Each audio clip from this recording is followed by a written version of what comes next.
Hey guys, tonight we plunge into the deeply weird sleep habits of medieval people. Imagine you're curled up in a bed that's essentially a glorified sack of straw, wrapped tightly in scratchy wool blankets that smell suspiciously like sheep. Outside, wolves howl and something small rustles beneath your mattress. Fun times, right? Spoiler alert, you probably wouldn't survive this, or at least, not comfortably. So, before you get comfortable, take a moment to like the video and subscribe, but only if you genuinely enjoy what I do here. Also, why not post your location and local time in the comments below? It's fascinating seeing where everyone's tuning in from. Now, dim the lights, maybe turn on a fan for that soft background hum, and let's ease into tonight's journey together. First, let's shatter a myth. You probably think humans have always slept straight through the night, right? Wrong. Medieval sleep was nothing like our cozy 8-hour marathons today. Historians have uncovered a curious phenomenon called segmented sleep, or, more poetically, first sleep and second sleep. Yep, 2 sleeps. Think of it as ancient humanity's answer to insomnia, but weirder, and with fewer Netflix binges to kill the time. Here's how it worked. After a long day of hard, back-breaking medieval labor, farming fields, weaving cloth, or dodging plagues, you'd collapse into bed around sundown. Your first sleep lasted roughly 3 to 4 hours, and just when you're drifting peacefully in dreamland, your eyes would snap open again. It's the dead of night, pitch black, quiet except for the occasional owl hooting and perhaps your roommate gently snoring. What's next? You might expect frustration or fear, but medieval people actually embraced this midnight interlude.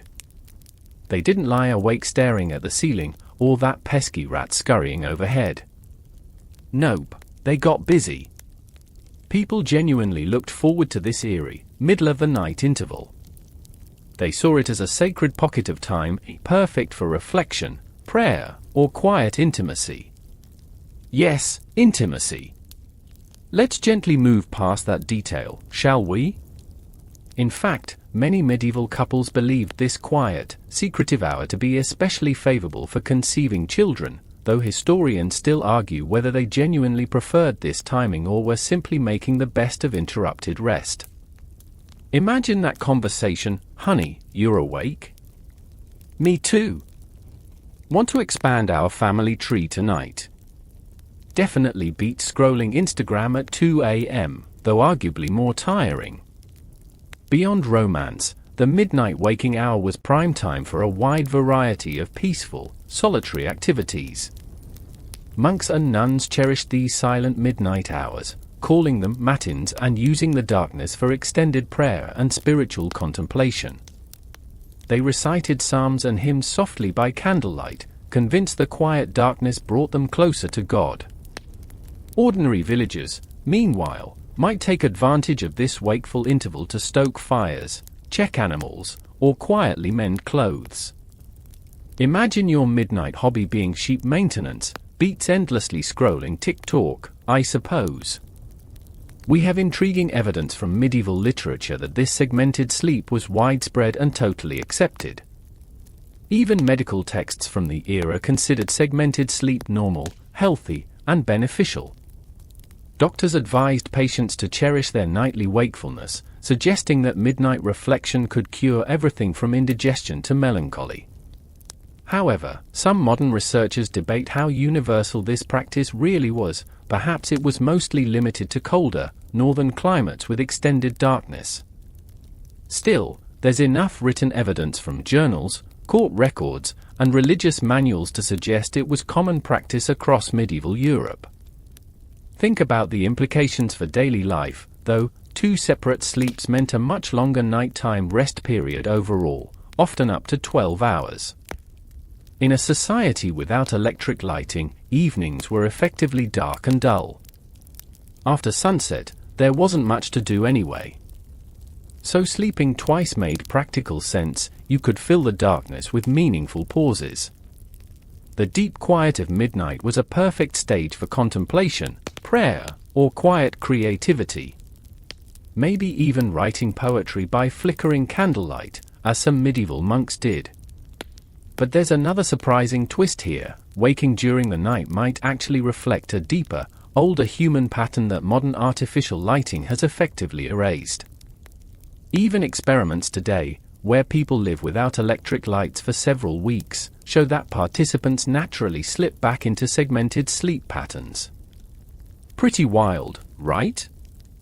It seems our modern insistence on uninterrupted sleep might actually be the anomaly, a quirky blip in human sleep history brought on by our bright, buzzing electronics.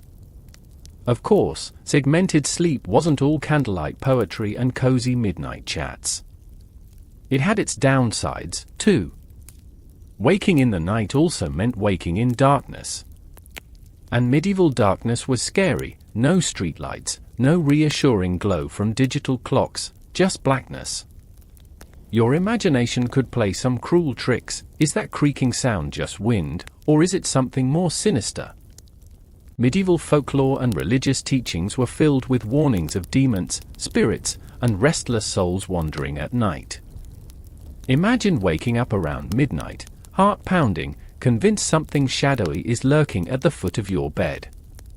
No wonder medieval prayers frequently asked protection specifically against nighttime horrors. So, as you lie in your comfortably lit room tonight, maybe slightly irritated about waking up at 3 a.m., remember your medieval counterparts. They might be awake too, but embracing it, whispering prayers or chatting quietly, convinced that this weird segmented sleep pattern was completely normal and deeply meaningful. And who knows? Maybe the next time insomnia hits, you'll feel less alone. Just think, you're continuing a long tradition stretching back hundreds of years, though hopefully without the fleas and scratchy blankets. Sweet segmented dreams, my friends. So, you're up in the dead of night, right? Candle flickering, shadows dancing ominously along cold stone walls, and your sleep schedule permanently disrupted. Standard medieval evening so far. Now, imagine passing this sleepless hour not with soothing meditation or late-night snacks, but by scaring yourself silly. Because tonight, we're diving into medieval bedtime ghost stories, tales crafted not just for entertainment, but as dire warnings about the very real dangers lurking just outside your fragile wooden door. If you're imagining cozy campfires, s'mores, and gently spooky tales, let me stop you right there. Medieval ghost stories were hardcore. They served as cautionary lessons, chilling reminders that the boundary between life and death was dangerously thin. Forget Casper and friendly ghosts. Medieval spirits were usually vengeful, restless souls, haunting their old homes because someone neglected to perform proper funeral rites, or worse yet, owed them money. Ghostly debt collectors, can you imagine anything scarier? One particularly creepy story, recorded around the year 1200 by a monk named Caesarius, tells of a knight who died but kept returning every night, tormenting his old neighbors. His former friends, understandably annoyed at the interruption to their precious first and second sleeps, gathered to confront him. When asked politely, or less politely, historians still argue about the etiquette here, why he couldn't just rest in peace, the ghost knight explained that he had committed many sins, which needed urgent forgiveness. The terrified villagers quickly arranged a series of masses to be said for his soul. And finally, mercifully, the spectral knight left them in peace, presumably going on to haunt a more tolerant community elsewhere. Stories like these weren't just idle entertainment. They reminded medieval listeners to care for their dead properly, otherwise, you'd risk late-night visits from cranky spirits demanding religious rites or the repayment of long-forgotten debts. Suddenly, paying back your roommate for last week's pizza doesn't seem so optional, does it? And let's talk about one of the all-time classic medieval ghost tropes, the walking corpse.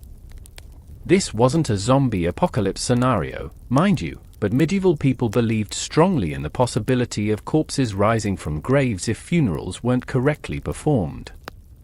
These revenants were said to wander villages at night, causing havoc, spreading diseases, and generally ruining everyone's sleep.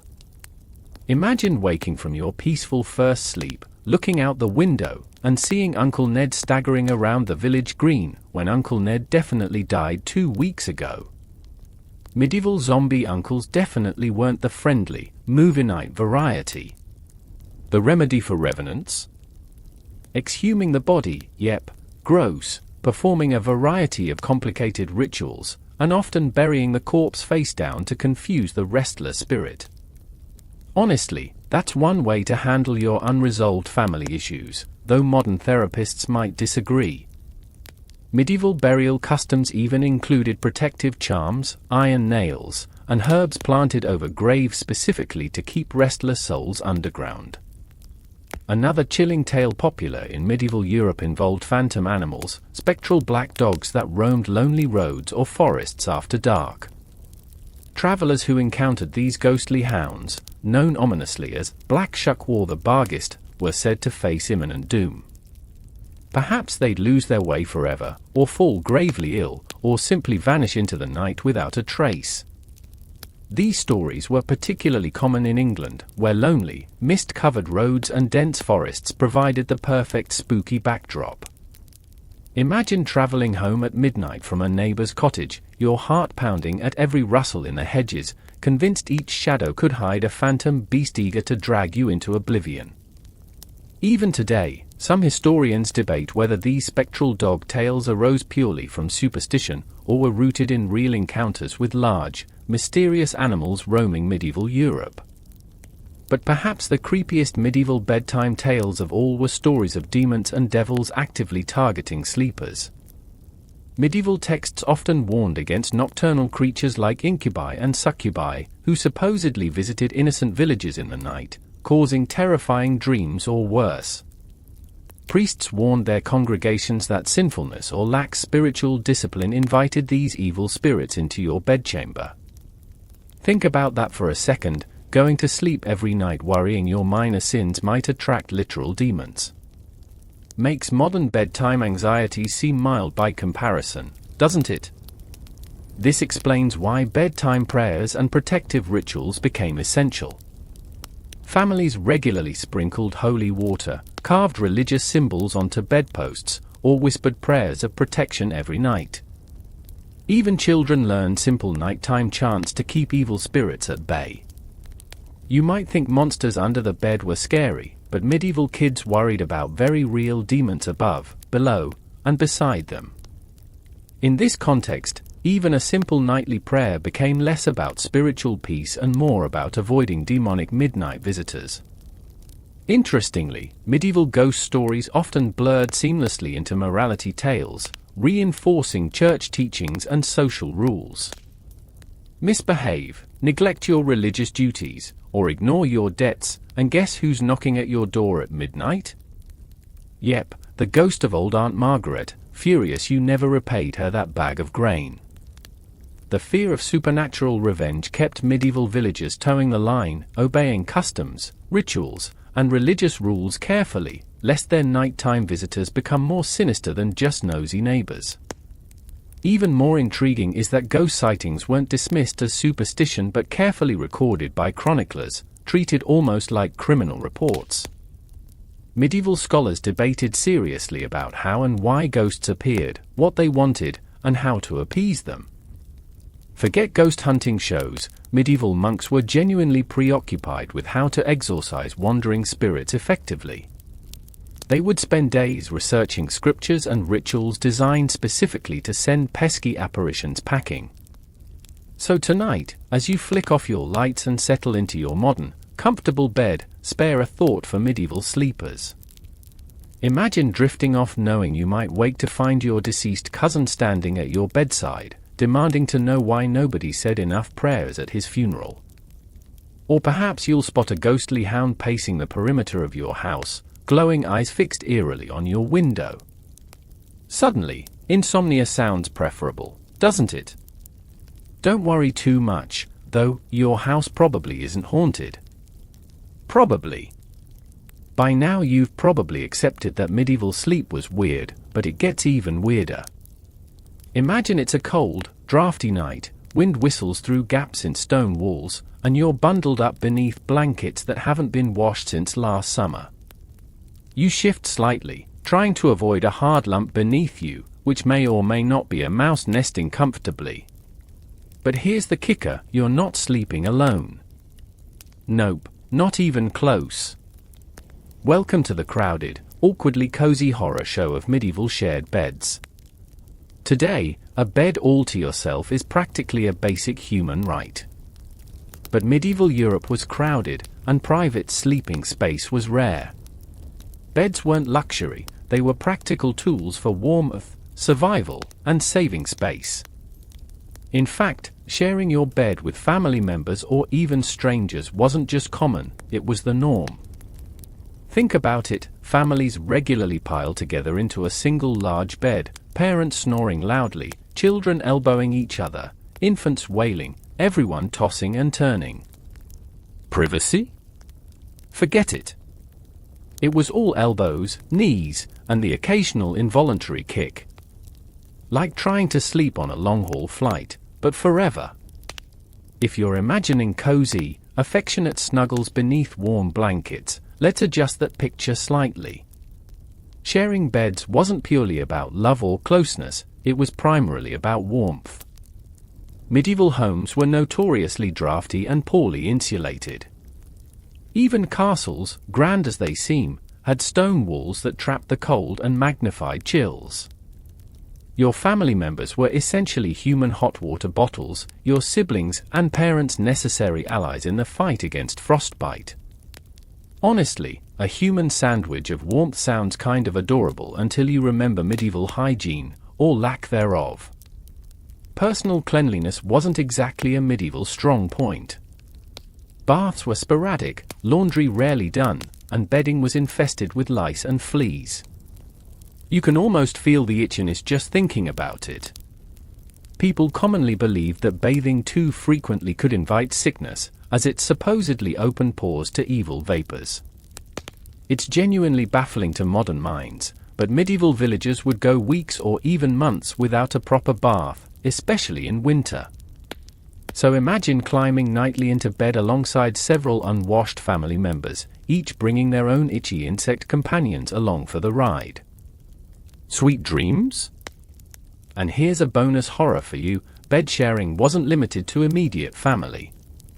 Travelers and pilgrims often had no choice but to bunk together in taverns or inns, sharing beds with complete strangers. Imagine arriving late at an inn, exhausted from a long journey, and discovering your assigned sleeping space already occupied by a snoring stranger. You'd either politely crawl in beside them or sleep upright on a wooden bench, assuming the bed bugs didn't reach you first. Medieval etiquette, bizarrely enough, dictated that complaining would be rude. "Excuse me, sir, could you scoot over a bit and maybe not drool on my shoulder?" Historical records describe people of all classes, from peasants to nobles, accepting shared sleeping quarters as perfectly normal. Even medieval kings and queens sometimes had servants sleeping near their beds to attend them overnight.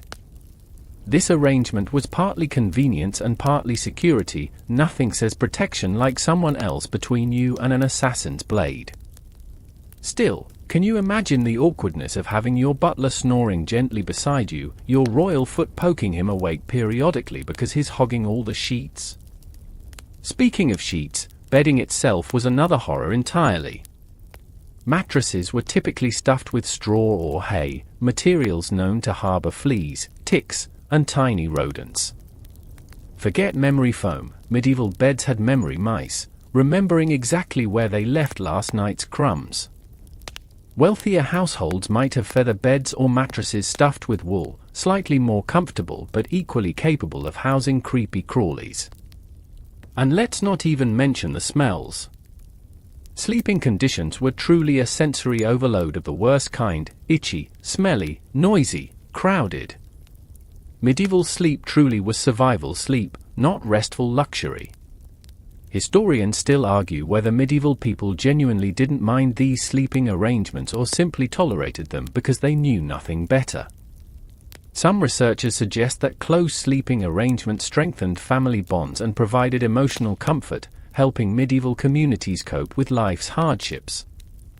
Others, however, point out that privacy and individual comfort were probably desired luxuries, just inaccessible to most. Curiously enough, medieval bed sharing did have one practical upside. Warmth wasn't just about comfort, it was about life or death. In harsh winters, sleeping closely together genuinely prevented frostbite or even death from hypothermia. Historical documents frequently report deaths caused by extreme cold, especially among poorer families with limited bedding or inadequate shelter. So, crowded beds were a necessary misery, and in extreme cases, lifesavers. In fact, the phrase three-dog night, meaning a bitterly cold night requiring extra warmth from dogs, originates from a real medieval survival tactic. Families literally slept with their dogs, or even livestock, in the same room or bed for warmth. Next time your dog insists on sleeping beside you, remember, medieval ancestors probably approved wholeheartedly. But of course, shared beds weren't always safe. Medieval literature and legal records are disturbingly full of accidents, fights, thefts, or even murders occurring precisely because people slept so closely together. In some cases, disputes arose from accusations of theft or assault during nighttime hours, leading to messy legal battles and plenty of awkward explanations to local authorities. Imagine waking up to discover your blanket stolen, your boots missing, or your roommate suspiciously claiming innocence despite crumbs around their mouth. Medieval nighttime accusations were essentially early reality show drama, just with more lice and fewer cameras. And yet, despite all this discomfort, medieval bed sharing continued uninterrupted for centuries. It was simply an unavoidable aspect of daily life. Only much later, with increasing prosperity, better housing, and improvements in heating, did the notion of private sleeping quarters become widespread. Medieval life was communal, messy, uncomfortable, but also human, warm, and intimately connected.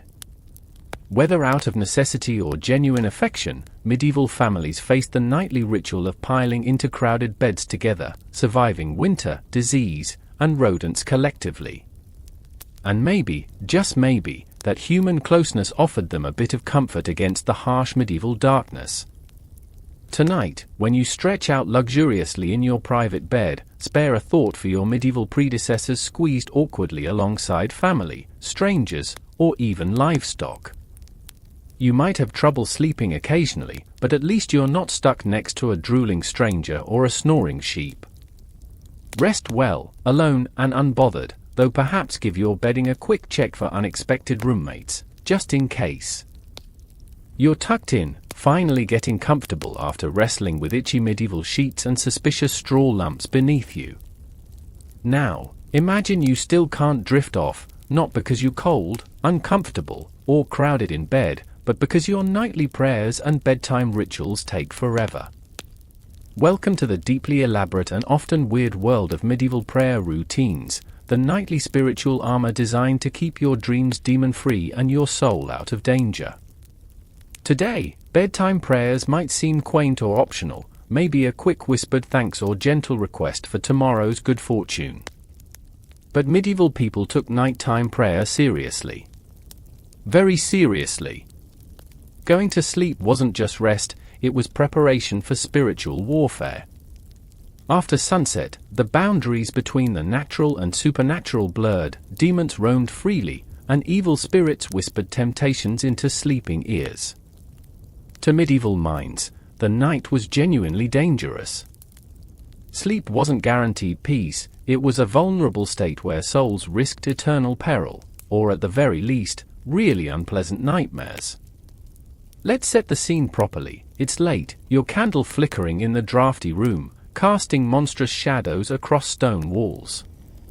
Maybe your family snores softly nearby, or perhaps you're alone, feeling that creeping sensation of darkness pressing close. First step? Prayer. Not just a quick thanks, good night, but a carefully choreographed series of protective incantations, petitions, and blessings to shield yourself until dawn. Bedtime rituals varied from simple prayers recited by peasants to highly structured ceremonies practiced by monks, priests and nobles. For ordinary villagers, evening prayer was straightforward but repetitive. Families gathered together, reciting standard prayers like the Pater Noster, Our Father, and Ave Maria, often multiple times. Children learned these prayers as soon as they could speak, chanting the familiar words each night as a comforting, protective rhythm against the darkness outside. Picture this adorable yet slightly creepy scenario: tiny medieval toddlers murmuring prayers against demons and monsters before sleep. Modern bedtime stories definitely seem preferable. But medieval monks took bedtime prayer to another level. For them, evening prayers, known as compline, were an elaborate nightly ritual marking the day's end, designed specifically to protect their souls during sleep. Compline wasn't just a quick recitation, it involved extensive chanting, scripture readings, hymns, and meditations. Monks gathered in dim chapels lit by flickering candles, chanting prayers in gentle, droning tones that would put anyone into a peaceful trance, or, admittedly, boredom-induced sleep. These prayers explicitly mentioned protection against nocturnal demons and sinister dreams. Monks genuinely believed that failing to complete compline properly might result in demonic visitations or soul-endangering nightmares. Talk about high-stakes bedtime.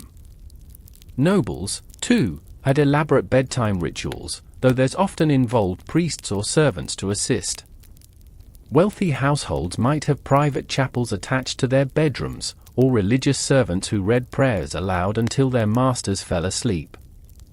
Imagine having your personal priest softly chanting prayers beside your bed every night, comforting or awkwardly intrusive. Probably a bit of both. Here's where things get delightfully quirky. Bedtime rituals sometimes included magical charms and protective amulets. Medieval Christianity, especially among common people, frequently mixed faith with superstition. Prayers might be accompanied by sprinkling holy water around beds, carving crosses into bedposts, or wearing amulets containing saintly relics. One popular practice was the bedtime cross, a small wooden cross placed beneath pillows or sewn into blankets to ward off evil spirits. Some villagers even whispered special prayers into their pillows to ensure safe dreams. Now I lay me down to sleep, but medieval style, with added demons. Interestingly, historians still debate how seriously medieval people took these supernatural fears. Some suggest these rituals were performed more out of tradition than genuine terror. Others argue these nightly precautions reflected a very real medieval fear of supernatural threats. Given the sheer number of protective charms and bedtime prayers documented across medieval Europe, it's clear medieval sleepers at least took the possibility seriously. After all, why risk annoying a demon just because you forgot a quick bedtime prayer? There's even historical evidence that dreams themselves were considered spiritually meaningful and potentially dangerous. Medieval theologians warned that demons could infiltrate dreams to tempt or corrupt souls.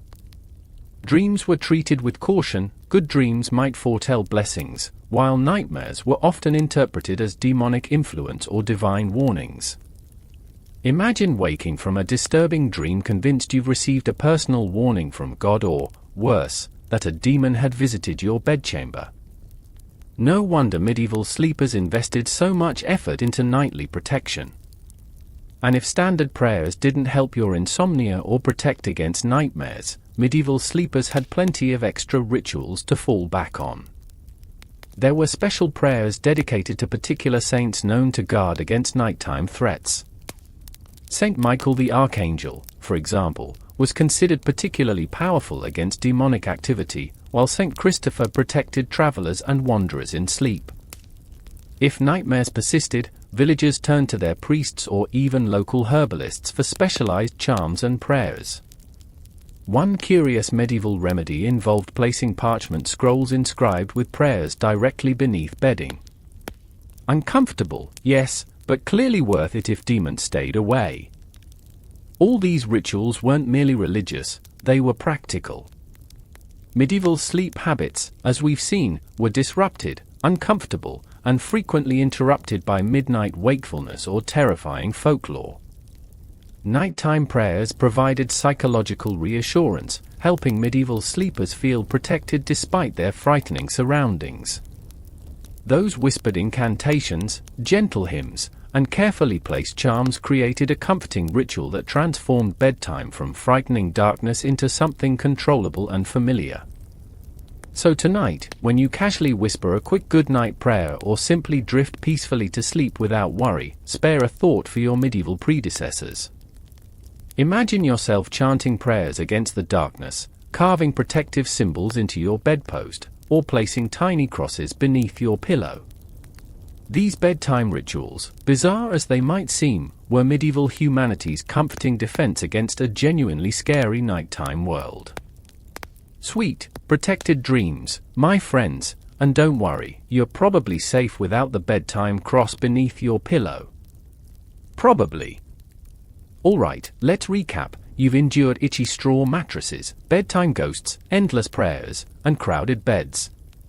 You're probably hoping medieval bedtime couldn't possibly get stranger, right? Well, buckle up, it's about to get downright uncomfortable. Tonight, you're going vertical. That's right, medieval sleepers often took bedtime literally sitting up. Forget sprawling luxuriously across a king-sized mattress, it's time to explore the truly bizarre practice of sleeping upright. Imagine this scenario: you've settled in after your lengthy bedtime prayers, exhausted from your busy medieval day filled with farming, candle making, or running from plague rats. You're ready to lie down comfortably, only you can't. Instead, you carefully prop yourself upright against a wall or stack pillows behind your back to avoid lying completely flat. Sounds awful? Absolutely. Yet many medieval people genuinely believed that sleeping upright was safer, healthier, or even necessary for survival. Here's where medieval medical wisdom gets weirdly fascinating. Ancient medical texts from the period, influenced by Greek and Roman ideas, warned against the dangers of sleeping completely flat. Physicians believed lying flat caused humors, the medieval term for body fluids like blood and bile, to pool dangerously inside the body. They thought this fluid imbalance led to diseases ranging from headaches to heart failure. The solution? Avoid horizontal sleeping altogether. Medieval doctors prescribed upright sleeping as a preventive measure, advising patients to sit up during sleep to ensure proper flow of bodily fluids. Who knew medieval bedtime could be such a complicated balancing act? If you're picturing medieval sleepers precariously balanced upright, heads slumped forward and mouths awkwardly hanging open, you're not far off. Beds were often designed specifically for upright sleeping, resembling large wooden chairs with padded backs. Imagine a medieval lazette-boy recliner, minus the comfort, softness, and leg support. Wealthier individuals might have luxurious armchairs designed for sleeping, padded with expensive feathers and lined with fine fabrics. Meanwhile, ordinary villagers made do by leaning against straw-filled pillows or bundles of clothing piled against walls. Either way, comfort clearly wasn't the priority here. Interestingly, sleeping upright wasn't limited to medieval Europe. It was widespread across ancient and medieval cultures, each adding its own spin to the practice.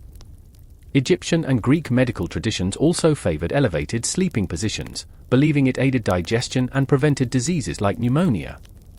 Medieval Islamic scholars similarly emphasized sleeping with the head elevated, linking it to clearer breathing and healthier bodies. But medieval Europe took it to another level entirely, with physicians insisting flat sleeping could even be deadly. If insomnia wasn't keeping you awake, fear of spontaneously choking or developing dangerous humoral imbalances certainly would. And let's address the elephant in the medieval bedroom: snoring. Upright sleeping positions might have actually reduced snoring, though medieval sources weren't explicitly concerned about annoying nighttime noises. Rather, heavy snoring was considered a serious health warning sign, possibly indicating dangerous humoral imbalance or demonic influence. Seriously, medieval Europe blamed a surprising number of issues on demons. By sleeping upright, people hoped to prevent health problems, though historians still argue whether it actually reduced snoring or just replaced it with uncomfortable neck cramps. Medieval nobility took upright sleeping especially seriously. Historical records frequently described nobles sleeping propped up in elaborate beds adorned with rich fabrics and cushioned backs.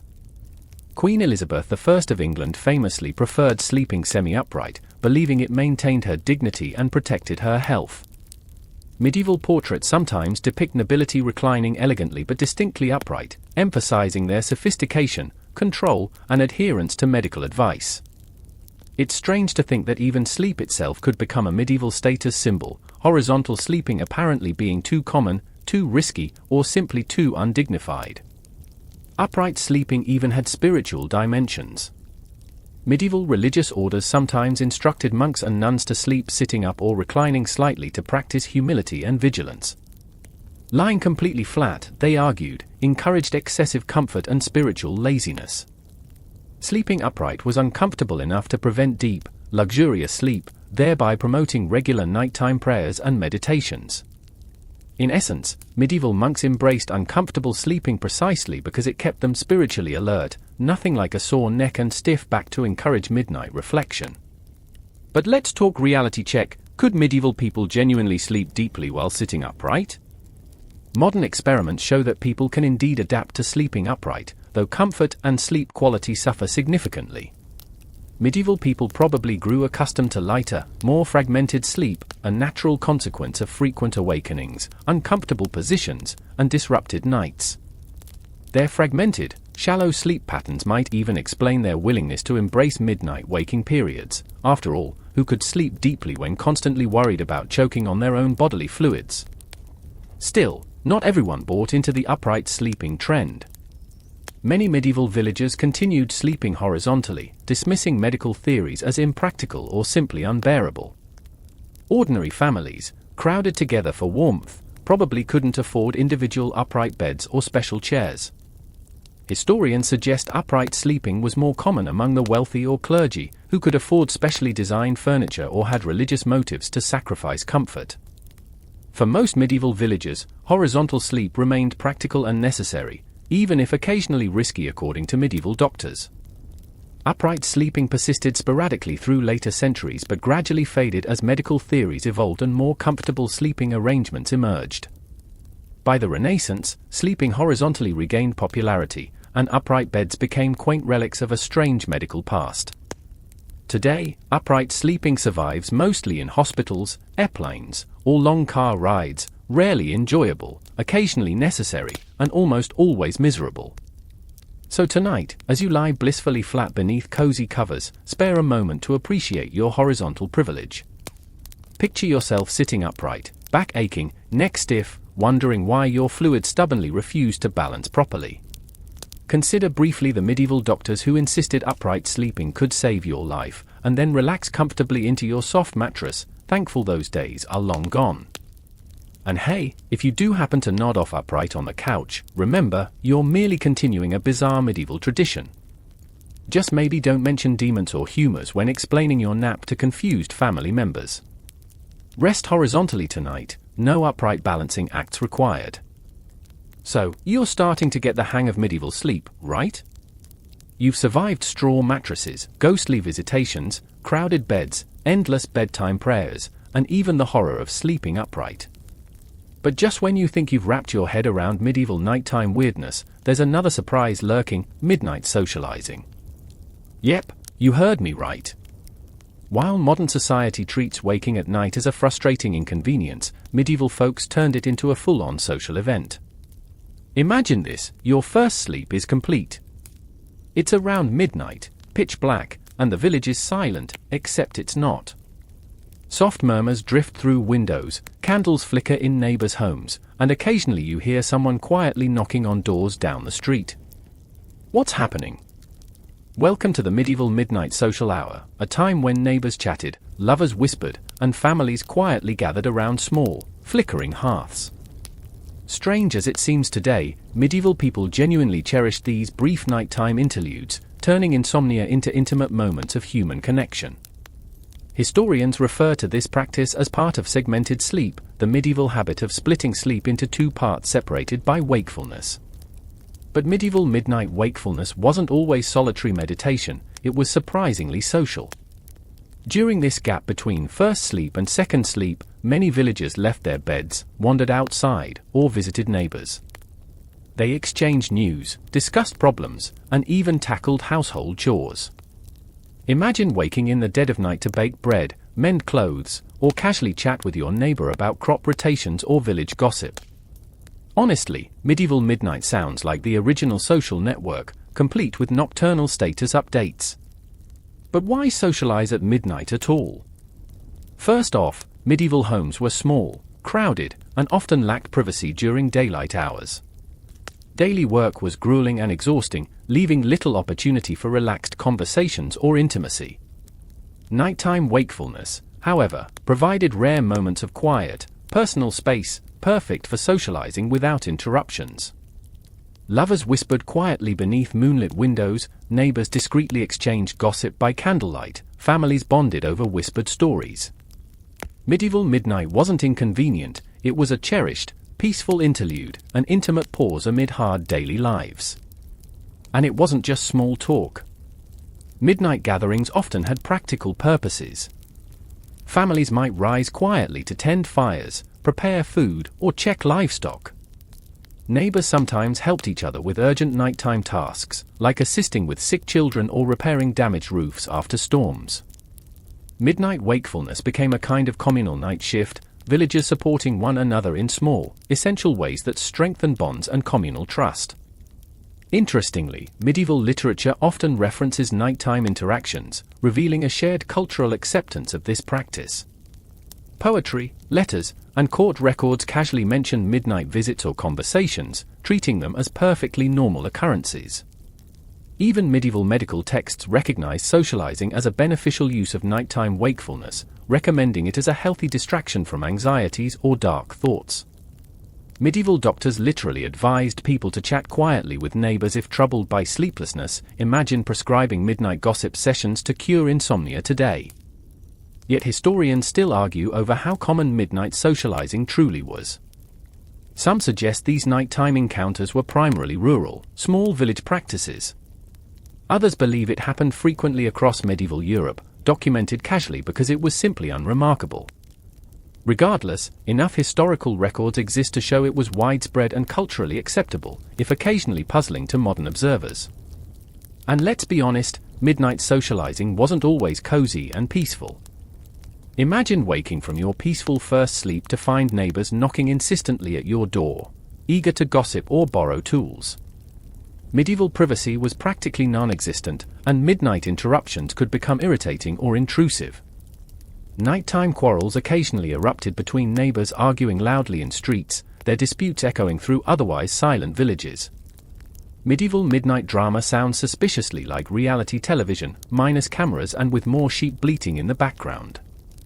But perhaps the oddest aspect of medieval nighttime wakefulness was its cultural acceptance. Today, waking in the middle of the night triggers anxiety or annoyance.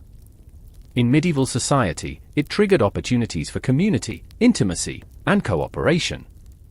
Midnight wakefulness wasn't something to dread, it was a cherished, culturally integrated pause, valuable precisely because it offered moments of quiet connection amid chaotic lives. When you wake tonight at 3 a.m., annoyed by insomnia, imagine instead medieval neighbors whispering quietly, lovers exchanging secrets by moonlight, families gathered cozily around flickering hearths. Maybe insomnia wouldn't feel so terrible if shared quietly with neighbors or loved ones. Medieval midnight socializing gradually faded as sleep habits changed, especially after artificial lighting became widespread. Longer evening activities replaced the segmented sleep pattern, making midnight gatherings obsolete.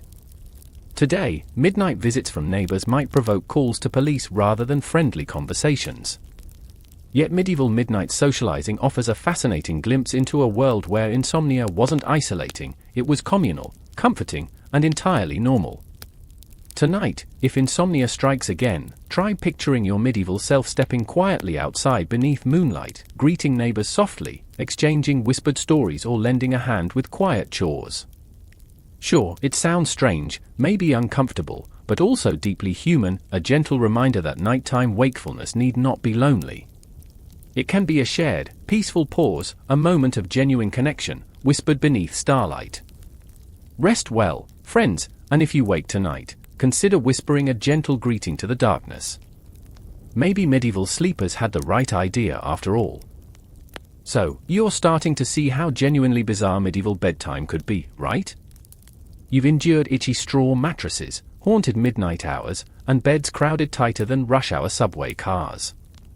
But tonight, we're trading flea-infested straw for silk sheets and velvet curtains, exploring the utterly surreal sleep rituals of medieval royalty. If you thought kings and queens slept like babies, think again. Royal bedtime was a whole other level of complicated. Picture this: you're a medieval monarch, just wrapping up a long day of ruling, jousting, or plotting against rivals. Exhausted, you step into your bedroom, expecting peace and privacy, but your room is packed with people. Courtiers, servants, priests, and advisors all hover quietly around, each ready to fulfill your smallest whim or handle some urgent midnight emergency. Privacy? Absolutely not. In fact, medieval royals rarely slept alone, surrounded instead by an entourage waiting on their every move, even their snores. This crowded sleeping arrangement wasn't merely a quirky preference, it was a practical necessity. Medieval monarchs faced constant threats, assassinations, revolts, and political intrigues were daily risks. A sleeping monarch was a vulnerable monarch, and having loyal servants close at hand provided essential protection. Royal bedrooms often resembled busy airports, always bustling, never quiet. Servants stayed awake, whispering softly, tending fires, or even gently watching their monarch sleep. Imagine drifting off each night, comforted, or slightly creaked out, knowing someone stood quietly nearby, ready to defend you from intruders or, frankly, refill your midnight water goblet. But let's talk luxury. Despite the crowd, royal bedrooms were stunningly extravagant, carefully designed to showcase power, wealth, and sophistication. Beds themselves were ornate, carved masterpieces draped in rich velvets, silks, and gold-threaded tapestries. Mattresses filled with expensive feathers or down replaced peasant straw, providing unparalleled softness, even if the occasional hidden insect remained. Curtains surrounded royal beds, drawn closed at night for warmth, privacy, or simply dramatic flair. Medieval kings and queens literally slept within tiny, cozy palaces of fabric. Imagine curling up nightly in your own private luxury fort. Yet even royal sleep had its uncomfortable quirks. Monarchs often slept semi-upright. Remember our upright sleeping horror, believing it was healthier, safer, and more dignified. King Louis XIV of France famously slept sitting up, propped against ornate cushions and pillows, maintaining regal dignity even in unconsciousness. Queen Elizabeth I of England similarly preferred a semi-upright position, convinced it preserved her delicate complexion and prevented illness. Imagine sleeping every night perched regally upright, your head lolling forward elegantly, or just awkwardly drooling onto your silken pillow. And royal bedtime routines were obsessively ritualized. Medieval monarchs didn't simply flop into bed, they performed intricate ceremonies each night, involving multiple attendants. Clothing removal alone could take an eternity, as servants carefully unfastened elaborate gowns, corsets, tunics, or robes, piece by intricate piece. Imagine needing 5 servants and half an hour just to get out of your pajamas every single night. Then came prayers, blessings, and various protective rituals designed to ensure peaceful sleep and royal safety. Priests often attended royal bedtime, offering nightly prayers specifically crafted to guard monarchs from supernatural threats. Forget quick bedtime prayers, medieval royalty required divine protection just to safely close their eyes. Royal bedtime rituals also included midnight feasts, because nothing says restful sleep like eating large meals before bed, right? Medieval physicians genuinely believed certain foods promoted good dreams or prevented nighttime illnesses. Monarchs regularly enjoyed late-night delicacies such as spiced wines, sweet pastries, or sugared almonds, served discreetly by servants even after bedtime. Imagine waking briefly at midnight to find someone offering you freshly baked pastries and a goblet of spiced wine. Medieval monarch perks were truly next-level indulgent. Yet, despite all the luxury, medieval royal sleep wasn't necessarily restful. Monarchs regularly faced disruptions, urgent messages, political crises, or sudden midnight emergencies. Royal advisors often entered bedrooms quietly at night to discuss urgent matters or receive whispered royal instructions. Queen Elizabeth I famously conducted midnight meetings from her bed, her advisors gathered closely, whispering softly beneath flickering candles. Imagine trying to drift off each night knowing urgent royal business might literally interrupt your dreams. No wonder medieval monarchs struggled to rest peacefully. And let's briefly touch on royal nightmares, both metaphorical and literal. Medieval monarchs frequently reported troubling dreams, sometimes interpreting them as divine warnings or omens. Advisors took royal dreams seriously, believing they might predict political events or personal misfortune. Imagine your dreams being analyzed nightly by royal counselors, who debated whether last night's nightmare meant war or just indigestion from that midnight pastry. Medieval royal sleep clearly came with enormous pressure, anxiety, and drama, comfortably luxurious but emotionally exhausting. Historians still debate whether medieval royals genuinely enjoyed these elaborate bedtime rituals or simply accepted them as necessary traditions. Some suggest monarchs embraced luxurious routines precisely because they demonstrated power, status, and sophistication. Others argue the constant interruptions, crowded rooms, and endless rituals made royal sleep exhausting and unpleasant, a weary price paid for prestige. Whatever the case, royal bedtime reveals fascinating contradictions: luxury balanced by discomfort, privacy replaced by constant surveillance, restful sleep overshadowed by royal anxieties. Tonight, when you slip comfortably beneath simple covers, appreciate your private, interruption-free sleep. Imagine briefly the luxurious misery of medieval monarchs, surrounded nightly by whispering servants, midnight feasts, and elaborate bedtime ceremonies. Royal sleep may have been stunningly extravagant, but perhaps your humble modern bed offers something even monarchs secretly envied: true peace, genuine privacy, and uninterrupted rest. Sweet, unroyal dreams, friends! And if you do find yourself briefly envying medieval royalty's lavish bedtime routines, remember, even kings couldn't avoid itchy fleas entirely. You've survived itchy straw mattresses, crowded midnight gatherings, and even the surreal bedtime extravagances of royalty. By now, you're probably wondering what else medieval sleep could possibly throw at you. Well, brace yourself. Tonight we're diving deep into the mysterious, often mystical world of medieval dreams. Forget casual flights of imagination. Medieval dreams were serious business, filled with prophecies, omens, and cryptic messages that could literally shape kingdoms, start wars, or dictate daily life. Sleep was never just sleep, it was a nightly adventure into the supernatural unknown. Picture yourself in bed, finally drifting off after elaborate prayers and protective rituals. Suddenly, you are swept into a vivid dream, maybe flying above villages, battling dragons, or meeting long-dead ancestors. Today, you'd probably dismiss such dreams as mere imagination or too much late-night pizza. But medieval people viewed dreams differently. Every vision, every dream encounter was laden with meaning. Dreams weren't casual, they were direct messages from God, warnings from angels, or sinister temptations from demons. Forget restful sleep, medieval dreaming could genuinely change your life. Dreams were so significant that medieval people actively sought them out, hoping for divine guidance or prophecy. Kings, knights, and peasants alike believed dreams provided critical insights into future events. Historical records describe numerous examples of medieval rulers taking dream-based prophecies seriously, influencing their decisions in war, politics, and marriage. In fact, medieval kings sometimes delayed critical decisions until receiving divine messages through dreams. Imagine announcing to your council, "We'll decide the fate of our kingdom tomorrow, but only after I've had tonight's prophetic dream." Surprisingly, nobody laughed. Monks and priests, in particular, carefully documented and interpreted dreams. They treated dreams as holy experiences, meticulously analyzing symbols and events to uncover divine meanings. Medieval monasteries even maintained special dream journals, filled with records of visions and detailed interpretations. Some monks practiced nightly rituals designed specifically to encourage prophetic dreaming, special prayers, fasting, or even herbal potions intended to induce vivid, meaningful dreams.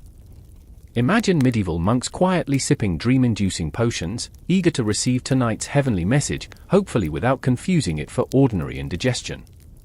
Dream interpretation itself was a carefully developed medieval art, blending religious symbolism, classical references, and folk wisdom. popular medieval dream manuals explained the symbolic meanings of animals, weather, and even numbers encountered in dreams. For example, dreaming of snakes might indicate deceit, wolves could signify enemies, and dreaming of water often symbolized impending change. Imagine waking after dreaming about frogs and desperately consulting your medieval dream manual. Does it mean good fortune, or is it simply a warning about excess cheese consumption? Yet dreams also carried darker medieval implications. While pleasant dreams were celebrated, nightmares were feared as demonic temptations or divine punishments. Medieval theologians warned that demons regularly infiltrated dreams to tempt or terrify sleepers. Nightmares about demons or monsters weren't just scary, they indicated spiritual weakness or sinful behavior, requiring confession or prayer. Imagine waking terrified from a dream filled with demonic creatures, convinced you'd committed secret sins deserving spiritual punishment. Medieval sleepers took nightmares seriously, viewing them as literal spiritual battles occurring nightly within their minds. This explains why medieval bedtime rituals frequently included protective prayers against nightmares. Villagers regularly prayed specifically for dream protection, asking angels and saints to guard their dreams from evil influences. Monks even wore special amulets to bed, inscribed with sacred symbols designed to shield them from sinister dreams. Medieval sleepers genuinely believed they needed supernatural defenses, recognizing dreams as spiritual battlegrounds rather than simple mental escapes. Historians still debate exactly how seriously medieval people took dream prophecies. Some scholars argue dreams were mostly symbolic or metaphorical, used by religious leaders as moral lessons rather than literal predictions. Others insist medieval sleepers genuinely believed dreams contained factual, divine messages, shaping their decisions accordingly. Whatever the case, medieval dreams were unquestionably significant, influencing everything from royal decisions to village gossip. Dreams weren't casual bedtime curiosities, they carried weight, importance, and genuine power. One famous example involves Emperor Constantine, whose legendary dream dramatically altered medieval history. On the eve of a major battle, Constantine reportedly dreamed of a glowing cross and a divine voice commanding him, "By this sign, you shall conquer." Upon waking, Constantine had crosses painted on his soldiers' shields and banners, then won a decisive victory. This single dream allegedly shaped Constantine's rule, Christianity's rise, and European history itself. Imagine your nighttime dream literally changing the course of world events. Medieval dream stakes were unimaginably high. Even ordinary villagers frequently recounted significant dreams, interpreting them carefully for personal meaning or spiritual guidance. Dream stories regularly appeared in medieval chronicles, letters, and journals, reflecting their widespread cultural acceptance. Villagers swapped dream tales regularly, comparing symbolic interpretations and seeking communal advice. Imagine neighbors quietly exchanging dream stories during those cozy midnight social gatherings, seeking reassurance or insight into daily worries. Medieval dream sharing sounds surprisingly similar to modern social media, minus screens and with more symbolic frogs.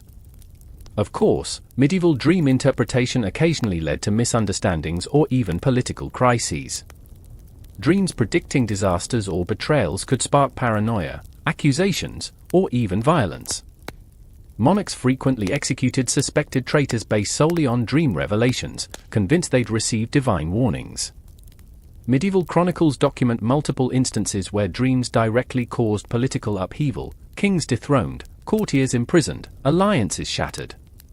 Imagine dreaming about your best friend plotting against you, then waking convinced the dream was literal divine warning. Medieval dream paranoia clearly had dangerous potential. So tonight, as you drift comfortably into your dream world, spare a thought for medieval sleepers navigating nightly spiritual battlegrounds. Imagine yourself eagerly awaiting prophetic dreams, terrified of nightmares, and desperately interpreting dream symbols each morning. Medieval dreams weren't peaceful escapes, they were thrilling, confusing, occasionally terrifying adventures into supernatural realms. Sweet, peaceful dreams tonight, friends. And if your dreams do get weirdly symbolic, maybe filled with frogs, wolves, or mysterious prophecies, don't panic. It's probably just leftover pizza, not divine intervention. Probably. Alright, you've made it this far through medieval bedtimes, itchy mattresses, eerie dreams, and midnight socials, so you probably think you've experienced the worst medieval sleep had to offer, right? Not even close. Tonight, prepare to dive into something truly unsettling, the medieval connection between sleep, disease, and doom. Yep, your bedtime wasn't just uncomfortable, it could literally kill you, or so medieval people genuinely believed. Imagine yourself tucked into your lumpy straw bed, blanket scratching your skin as you shift anxiously.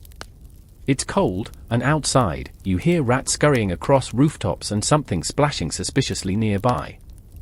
You know disease is everywhere, invisible, terrifying, and seemingly unavoidable. But here's the kicker: your sleep position tonight, your mattress stuffing, even your nighttime breathing might determine whether you wake up healthy, sick, or not at all. Welcome to medieval bedtime paranoia. Medieval medicine wasn't exactly known for its accurate insights or effective cures. Doctors relied heavily on ancient Greek ideas, particularly the humoral theory, which taught that bodily fluids, blood, phlegm, black bile, and yellow bile, must remain balanced for health. Imbalances led directly to disease, especially at night, when fluids supposedly pooled dangerously. To medieval minds, sleep wasn't restful, it was risky, potentially deadly, and required careful management. Imagine bedtime becoming a nightly gamble: will your fluids behave tonight, or cause disease by morning? Doctors genuinely believed certain sleep positions influence disease outcomes. Sleeping flat on your back? Dangerous, as it might cause fluids to stagnate around your heart, provoking deadly conditions. Sleeping curled too tightly? Also risky, fluids could concentrate unnaturally, leading to sickness. Physicians recommended sleeping slightly upright. Remember our upright sleeping nightmare, convinced it promoted healthy fluid circulation and prevented diseases like pneumonia or heart problems.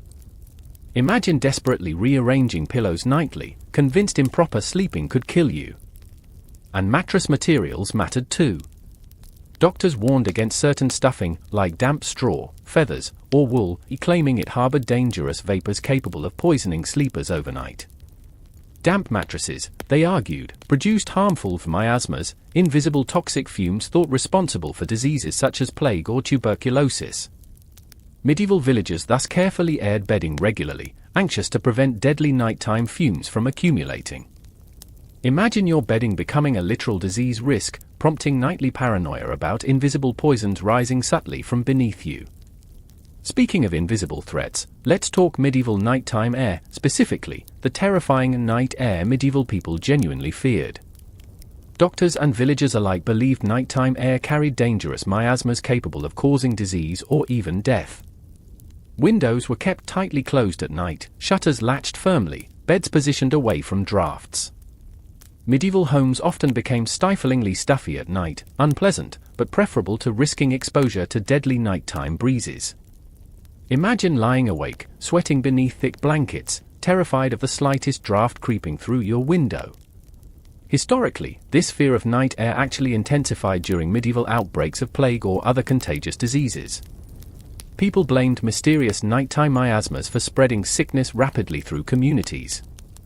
Doctors prescribed complicated preventive measures, burning aromatic herbs nightly, hanging garlic or onions around beds, or even plugging nostrils with scented wax. Imagine your bedtime routine including stuffing garlic into your nose. Uncomfortable, yes, but medieval villagers genuinely believed it protected them from nighttime dangers. Historians still debate how seriously medieval people took these nighttime disease precautions. Some suggest villagers followed them religiously, convinced their lives depended on careful bedtime rituals. Others argue they were mostly symbolic gestures, performed out of tradition rather than genuine terror. Still, the widespread documentation of nighttime precautions across medieval Europe shows at least some genuine fear.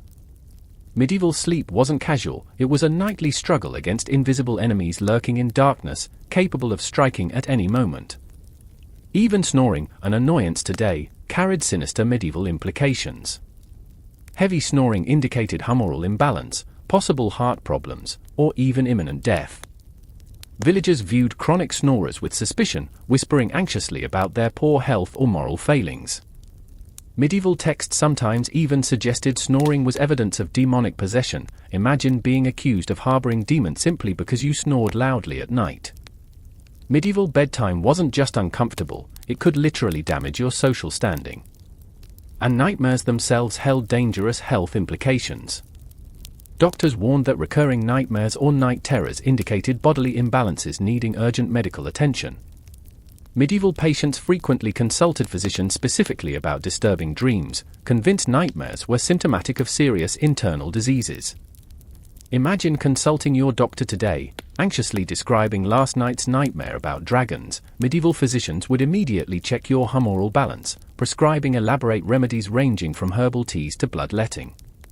Speaking of bloodletting, medieval doctors often prescribed nighttime medical treatments, further complicating bedtime routines.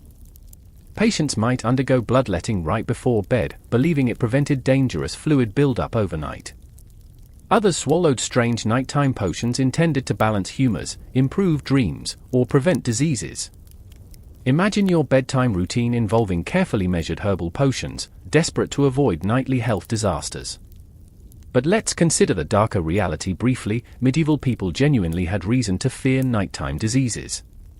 Outbreaks like the Black Death swept medieval Europe repeatedly, killing millions. Though doctors misunderstood disease transmission, their fears about nighttime dangers reflected genuine anxieties about sudden illness or death.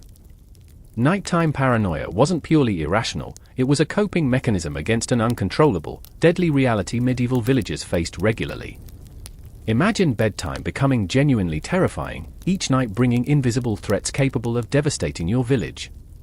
Tonight, as you lie comfortably beneath clean sheets, windows safely cracked for fresh air, spare a thought for medieval sleepers anxiously rearranging pillows, stuffing garlic in nostrils, or praying desperately for protection against invisible dangers. Medieval bedtime was uncomfortable, crowded, and genuinely frightening, but also profoundly human, a nightly testament to resilience amid uncontrollable dangers.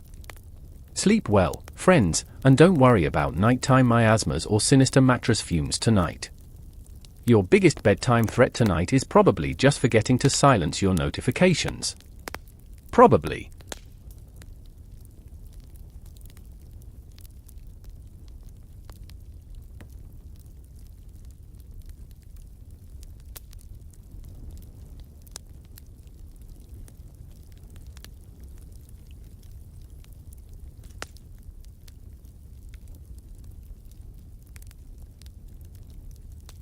Alright, you're curled up safe and sound beneath cozy, clean covers. But medieval sleep keeps surprising you, doesn't it? You've navigated itchy mattresses, crowded beds, sinister dreams, and disease paranoia. Now imagine, despite all these obstacles, you still can't fall asleep. What next? Tonight, prepare to explore medieval insomnia, and the delightfully bizarre, sometimes dangerous remedies medieval people relied on to finally catch some elusive shut-eye. First off, let's set the scene clearly. It's deep into the night, your candle burned low, shadows dancing along cold walls, and you're utterly exhausted, but sleep refuses to come. Today, insomnia might send you scrolling mindlessly through your phone. Medieval sleepers had no such luxury. Instead, they turned desperately to potions, herbs, prayers, or even mystical charms, each promising to finally deliver restful slumber. Forget melatonin gummies, medieval insomnia remedies were far stranger, occasionally effective, but frequently risky. Medieval medicine, as we've seen, revolved heavily around humoral theory, which insisted bodily fluids must remain balanced for health, including restful sleep.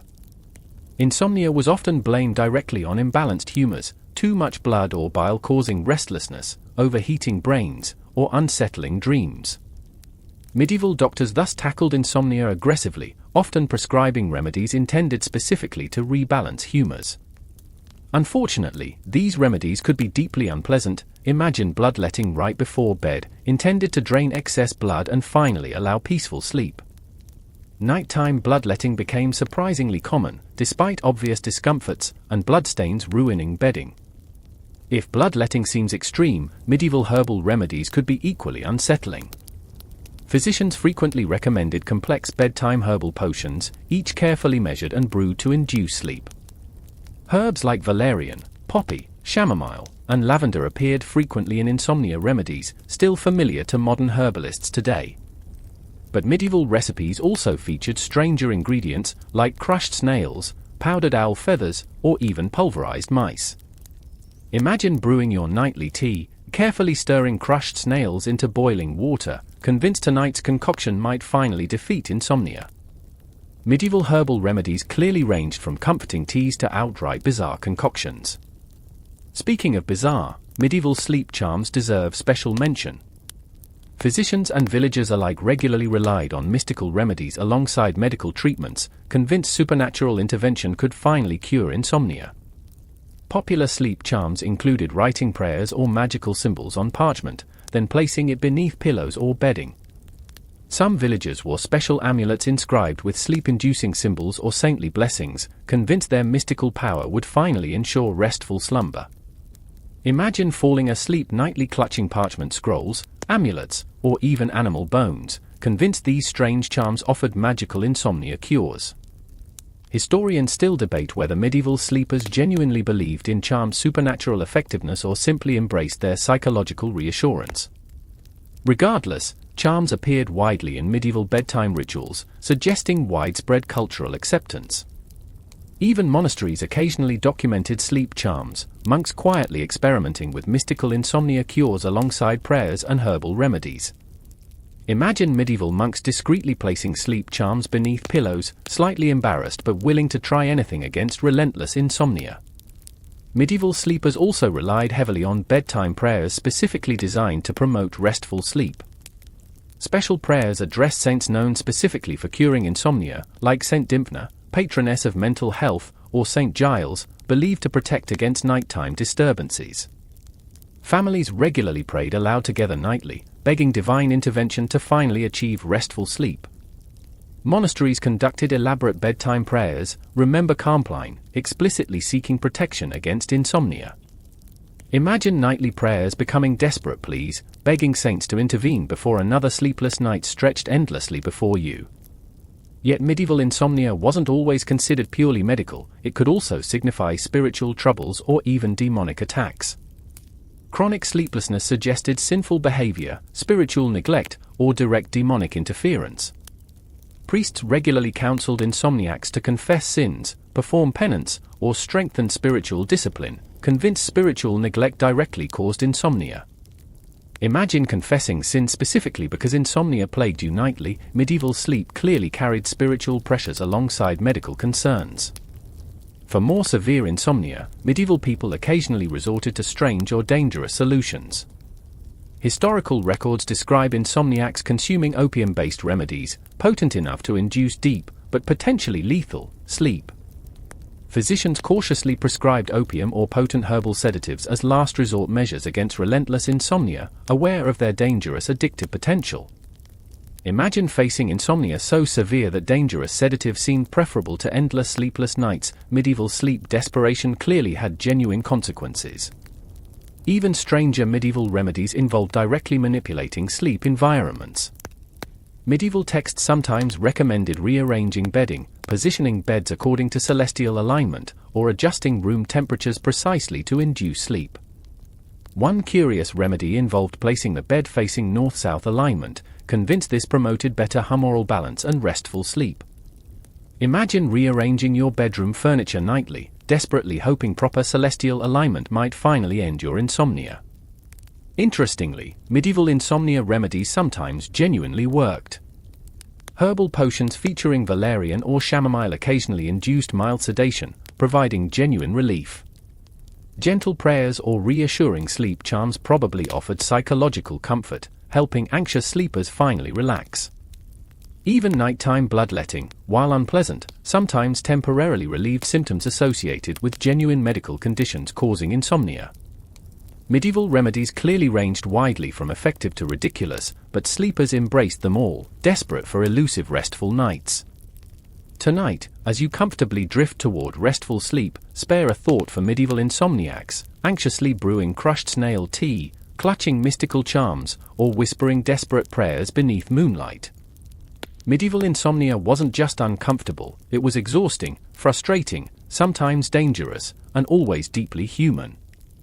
Medieval sleepers fought relentlessly against insomnia's nightly torment, determined to find peace amidst endless discomforts. Sleep well tonight, friends, and if insomnia occasionally strikes, remember, at least your remedies involve cozy tea, podcasts, or calming music, not crushed snails or midnight bloodletting. Sweet, insomnia-free dreams tonight, probably. Alright, so you've navigated itchy straw mattresses, bizarre insomnia cures, crowded beds, and even royal bedtime rituals. But medieval sleep has another surprise, one that's both quirky and oddly charming.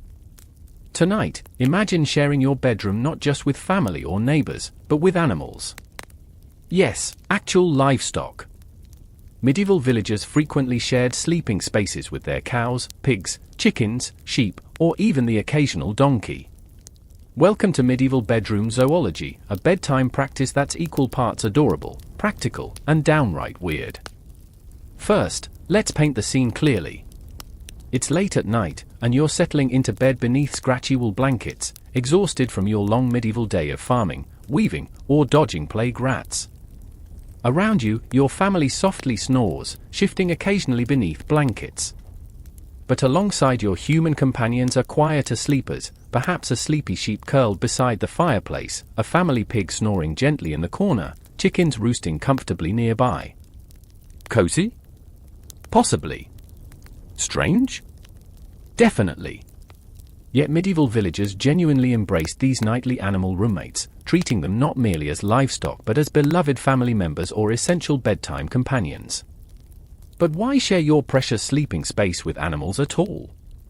Well, medieval homes rarely had separate barns or stables. Most villagers lived in small cottages or huts with single rooms serving multiple purposes: cooking, eating, sleeping, and animal shelter. Animals were valuable resources. Livestock provided essential milk, wool, eggs, or meat. Villagers protected animals carefully from harsh weather, predators, or thieves by sheltering them indoors nightly. Sleeping with livestock wasn't weird, it was practical survival strategy, ensuring family resources remained safe, warm, and accessible. Imagine your family's livelihood literally snoring softly beside your bed each night. Medieval villagers clearly understood the practical necessity of animal companionship. Interestingly, historians still debate exactly how widespread animal sharing truly was. Some suggest animal roommates were common across medieval Europe, especially in poorer rural communities. Others argue it was mostly limited to northern regions with colder climates, where warmth and animal safety were critical concerns. Still, enough historical evidence exists, chronicles, illustrations, even archaeological findings, to prove villagers frequently shared sleeping quarters with animals. Medieval bedtime clearly included furry, feathered, or woolly roommates as nightly companions, accepted culturally if occasionally mocked humorously by travelers or wealthier observers. But sleeping alongside animals wasn't just practical, it was occasionally charmingly affectionate. Historical records frequently describe villagers genuinely attached to animals they sheltered nightly. Families named individual cows, sheep, or chickens affectionately, recognizing them as companions beyond simple livestock.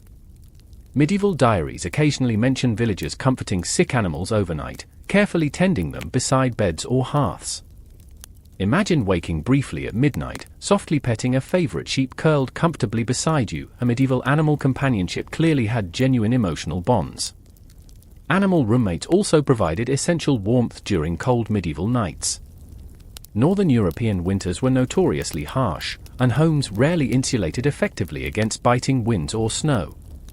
Animals generated significant body heat, becoming living radiators snuggled nightly beside villagers.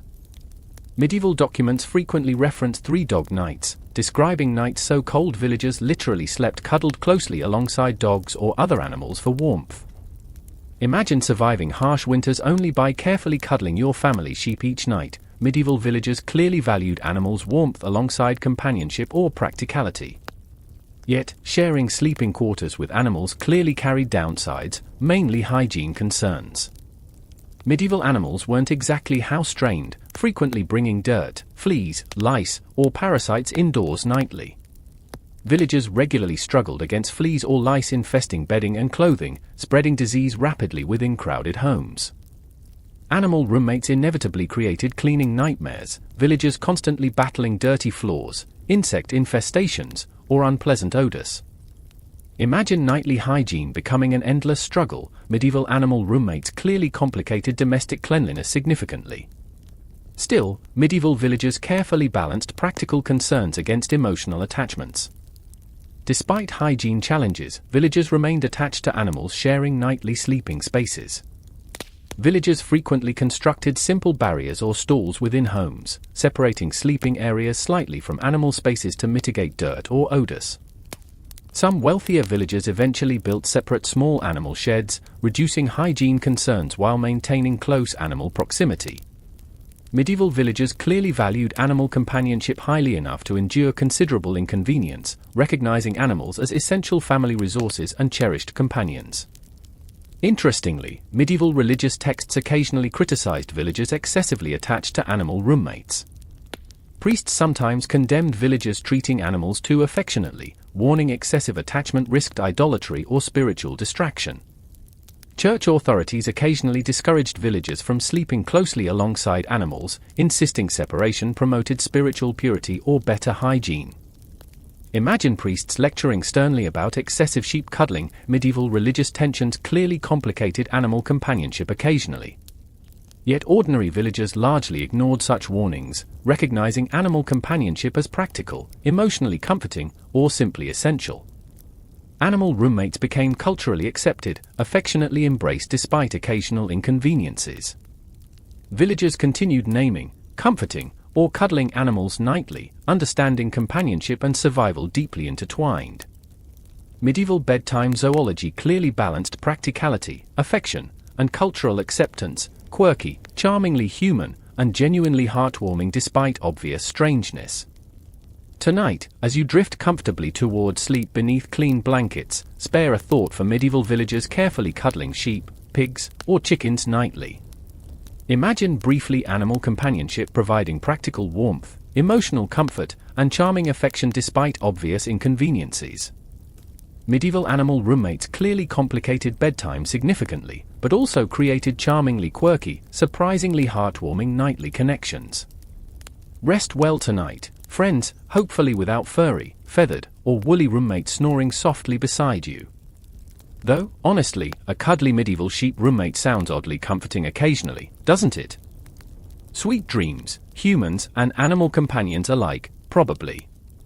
By now, your mental picture of medieval sleep should include a full cast, restless peasants, ghostly visitors, snoring livestock, and maybe the occasional royal with a personal priest at their bedside. But what happens when someone can't sleep because they're not allowed to? Tonight, we turn our attention to the unlucky few who had to stay awake while everyone else drifted off, the nighttime guards, sentries, and watchers of medieval castles and towns. Welcome to the cold, lonely, nerve-wracking life of a medieval night watch. Imagine it's just past midnight. The torches on the castle walls flicker against thick stone. The wind whistles through arrow slits. Inside, the lord and his family sleep soundly beneath heavy velvet curtains. But you're not asleep. You're wrapped in a cloak, gripping a halberd, walking the perimeter wall for the 5th time tonight, eyes darting nervously into the pitch black beyond the castle gates. Your job? Keep everyone else alive. Medieval castles may look romantic today, but they were more fortress than fairy tale. Inside, life was military, disciplined, and often under threat. Raids, feuds, revolts, danger could come at any hour. That's why every castle had a night watch, a group of guards who stayed awake all night, patrolling the grounds, listening for sounds of sabotage or siege. For them, sleep wasn't interrupted, it was postponed entirely. And being caught dozing on the job? That wasn't just embarrassing, it could be fatal. Night watch duties were brutal. Guards rotated shifts through the darkest hours, patrolling parapets, checking doorways, and monitoring distant tree lines for suspicious movement. They had to stay alert without the benefit of caffeine or thermal wear. Imagine pacing cold stone corridors with numb toes and burning eyes, while your comrades sleep warm in feather beds. Worse still?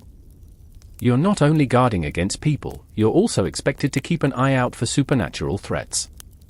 Yes, really. In the medieval mind, the night belonged to more than just thieves or rival soldiers. Darkness was the realm of demons, witches, wandering spirits, and cursed creatures. Even the most hardened castle guard might find himself muttering a prayer under his breath after spotting something move in the mist. Superstition ran deep, and some guards carried charms, amulets, or religious tokens to protect them during their lonely patrols. Was that strange noise just the wind, or was it something worse? Historians still argue whether these fears were genuine or part of an elaborate cultural theater of protection, but enough records exist to show that nighttime fear was very, very real. Even outside of castles, night watch roles existed in medieval towns and villages. Every town had its watchman responsible for maintaining order after dark. These weren't always professional guards, often they were local men conscripted into rotating shifts, armed with clubs or torches, tasked with patrolling alleys and city gates. They'd walk the streets, announce the hour, past 2 of the clock and all's well, and keep a wary eye out for fires, fights, and anything out of place. Fire, by the way, was a terrifying constant danger. In wooden villages lit by open flame, one knocked-over candle could destroy an entire town before sunrise. Part of the night watcher's duty was literally sniffing the air for smoke. Many medieval towns had curfews, not just for security, but to force people to extinguish candles and fires before bed. The fear of nighttime fire was so great that some watchmen were allowed to enter homes to ensure flames had been properly doused. Imagine a grumpy neighbor banging on your door at midnight to check your fireplace. Medieval safety inspections were anything but subtle. Of course, night watch duties weren't always noble or effective. Historical records describe guards who drank on duty, dozed off in towers, or simply faked patrols and took naps in shadowy corners. One infamous French guard reportedly slept through an entire enemy infiltration that nearly cost his lord a castle. When caught, he was severely punished, and not with a stern lecture. Medieval justice wasn't known for its leniency, and sleeping on duty could mean imprisonment or execution, especially during wartime. After all, one nap might doom hundreds. And yet, being on the night watch wasn't always thankless. In some households, especially noble ones, nighttime sentries were trusted confidants, servants who not only guarded but also watched over children, kept fires burning, and tended to sick family members. They knew the rhythms of the household, the creaks in the floorboards, the secrets whispered in hallways. In castles, the night watchman might be one of the few who truly saw the place at rest, moving silently past heavy wooden doors, pausing by the chapel to murmur a quick prayer before resuming his rounds. Sleep for these watchers, when it finally came, was earned through hours of cold and vigilance. And it wasn't always restful. Many slept in short shifts, tucked away in cramped guardrooms, boots still on, weapons close at hand. Sleep could come at dawn, or not at all, depending on danger. And even then, their rest was light, broken, constantly interrupted by horns, bells, or the next shift. So tonight, as you lie down comfortably and listen to your own soft breathing, or the gentle hum of a fan, think of those who didn't have that luxury. Picture a lone guard pacing along castle walls, breath fogging the air, torchlight flickering in his eyes, spine tingling as he glances over his shoulder one more time. Medieval sleep wasn't just about discomfort or superstition, it was also a luxury guarded, quite literally, by people who stayed awake to ensure others could rest. Sleep well tonight, friends, and thank your lucky stars you're not the one standing guard under a moonless sky, listening for whispers in the dark. You've got your medieval sleep guard pacing outside, your livestock snoring beside the hearth, and maybe a priest chanting softly in a shadowy corner of your chamber. So what's missing from this medieval sleep scene? Oh, right, midnight snacks. Because of course there were medieval midnight snacks. And yes, they were weird. In today's world, late-night eating is often discouraged, blamed for heartburn, weight gain, and guilt-inducing cookie binges. But in the medieval world, the hours between first and second sleep were fair game for a quiet, contemplative nibble. You've woken naturally in the dead of night, your fire's burning low, and your stomach lets out a dramatic medieval grumble. Solution? You rise quietly, tiptoe to your pantry, and grab something to munch, though it probably isn't cookies. Midnight snacks in medieval times were usually simple, warm, and rooted in medicine just as much as hunger.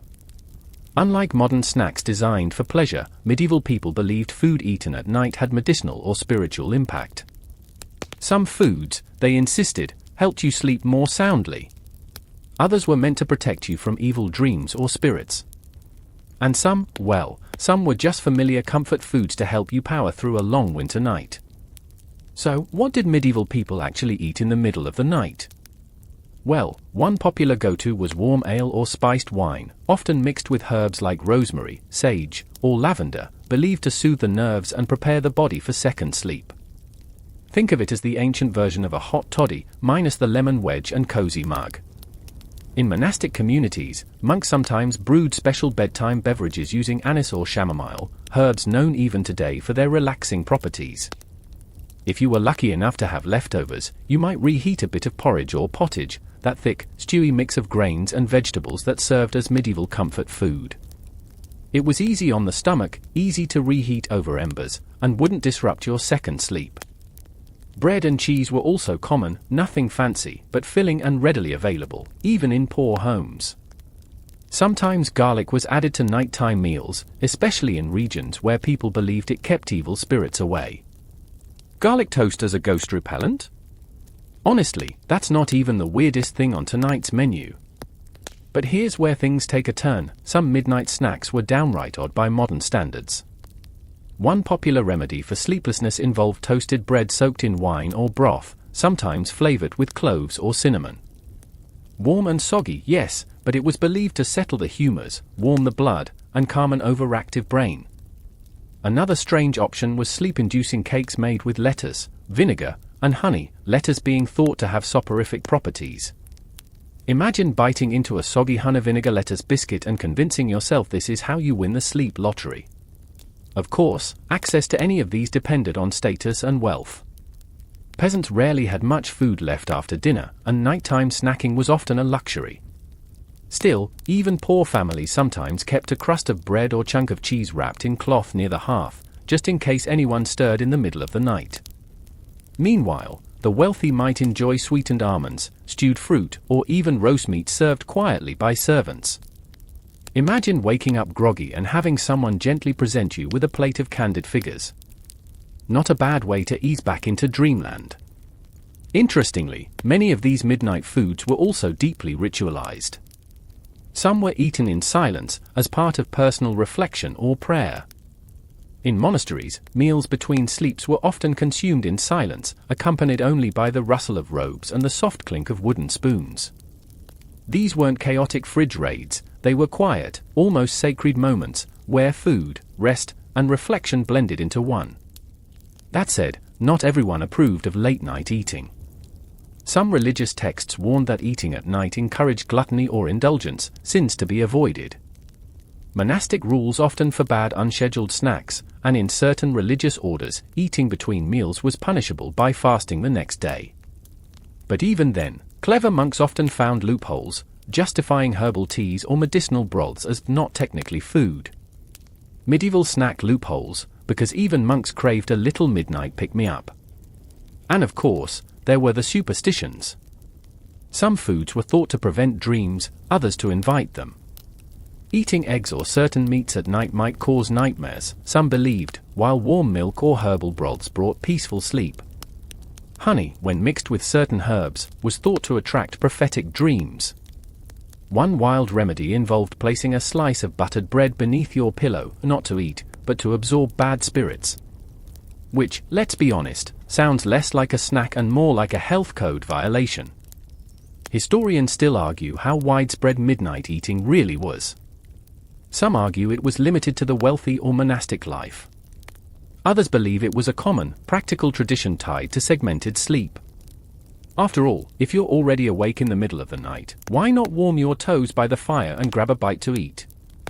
There's something beautifully relatable about medieval folks sitting quietly in the dark, chewing crusty bread and sipping warm wine, letting the night settle around them.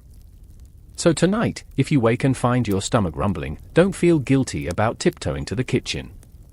You're just channeling your inner medieval villager, maybe with slightly better options than garlic and lettuce cake. Midnight snacking isn't just about satisfying hunger, it's about comfort, ritual, and a touch of sleepy magic in the darkest hours. Eat well, dream softly, and may your second sleep come quickly. So, you've made it through midnight snacks, livestock cuddle buddies, and even a few haunted castles. But now it's time to talk about something you probably haven't fully imagined yet, what it actually felt like to sleep in a medieval bed. Not the royal kind. Not the feather-filled fantasy with velvet hangings and servants to tuck you in. No, we're talking about your bed. The everyday medieval bed of a regular villager. And spoiler alert, it sucked. Let's start with the obvious question, what was it made of? If you're thinking mattress, frame, pillow, blanket, yes, technically, all those elements existed.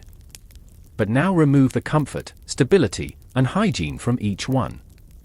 What's left is the medieval sleeping setup, a bed frame, if you were lucky, a straw or hay-stuffed mattress, a lumpy pillow, possibly filled with rags, wool, or feathers of questionable freshness, and blankets that hadn't seen soap since the last equinox.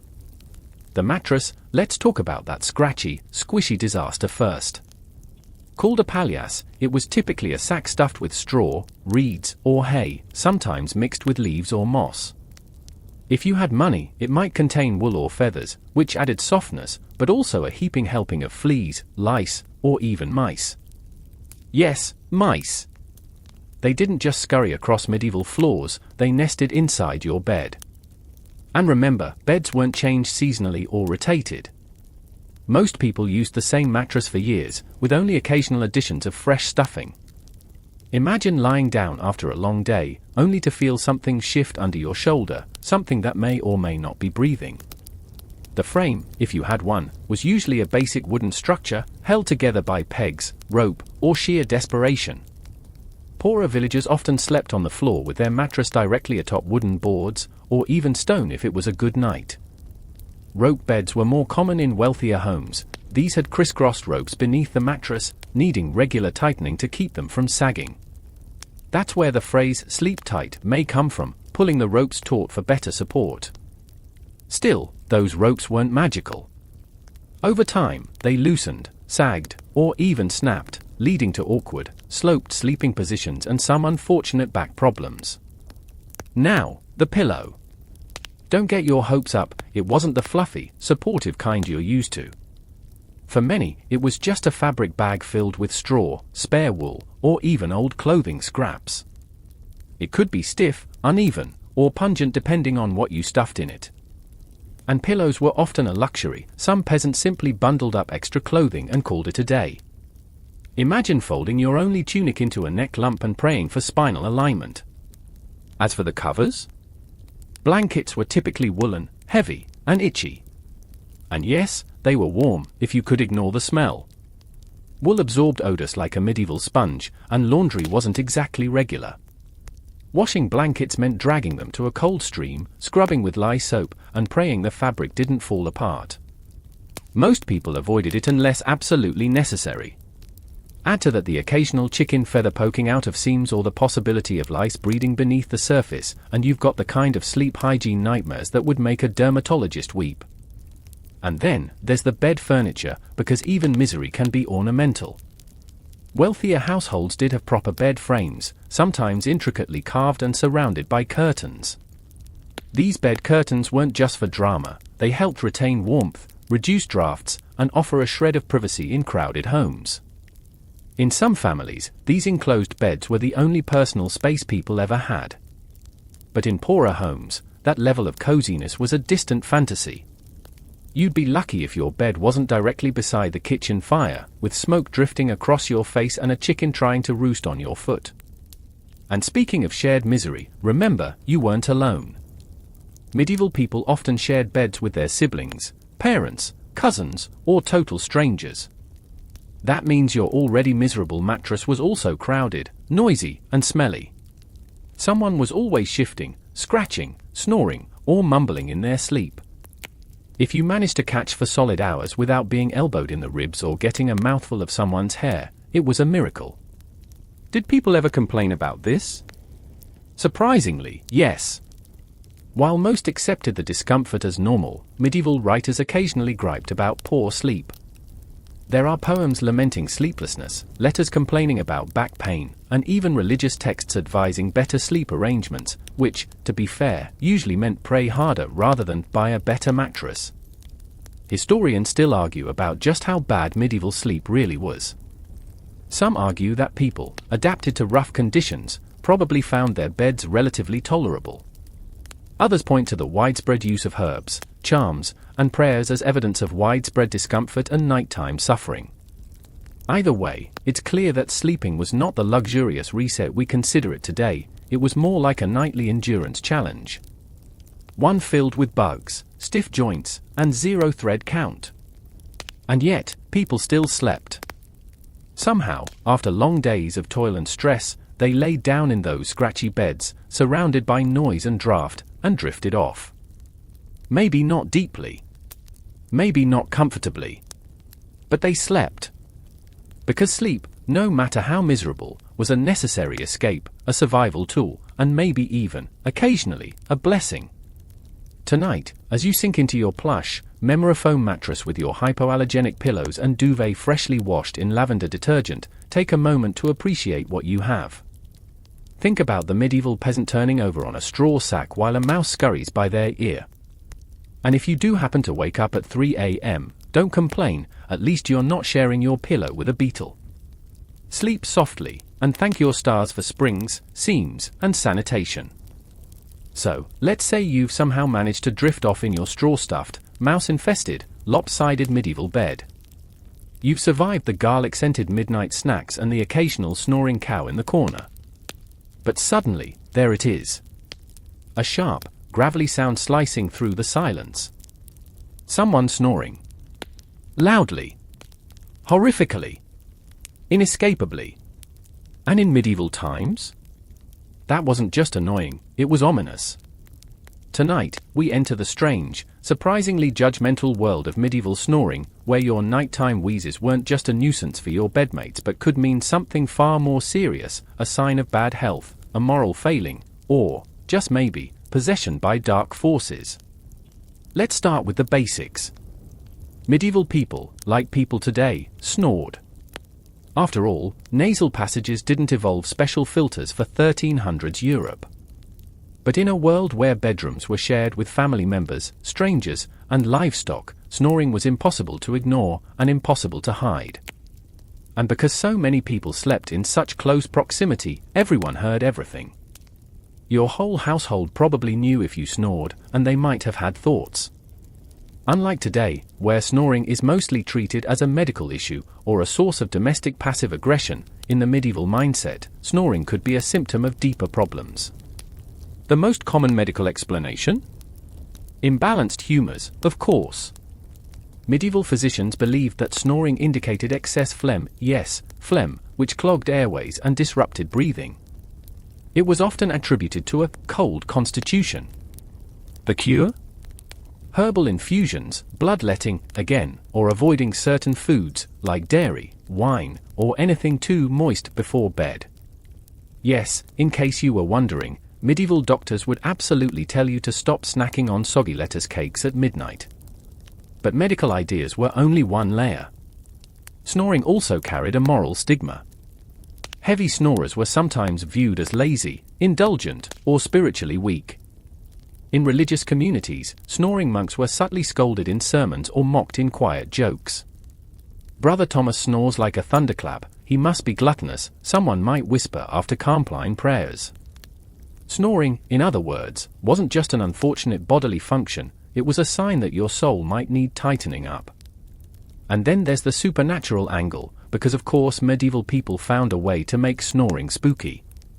There were beliefs, especially in rural communities, that unusually loud or disturbing snoring could signal spiritual interference. Some thought demons perched on sleepers' chests at night, causing groaning, choking, and unnatural snorts. If someone woke gasping, drenched in sweat, having just emitted a long rattling snore, that was sometimes called the devil's breath. It was assumed the sleeper had just barely escaped possession or that something dark had been trying to enter through their mouth. You can imagine how well that went over in a crowded house. Waking up in the middle of the night to your uncle's thunderous snoring might inspire not just annoyance, but panic. people would say protective prayers. Some might hang sprigs of rosemary near the bed. Others believed that sprinkling holy water on the snorer while they slept could ward off evil. Spoiler, it probably just woke them up in a very bad mood.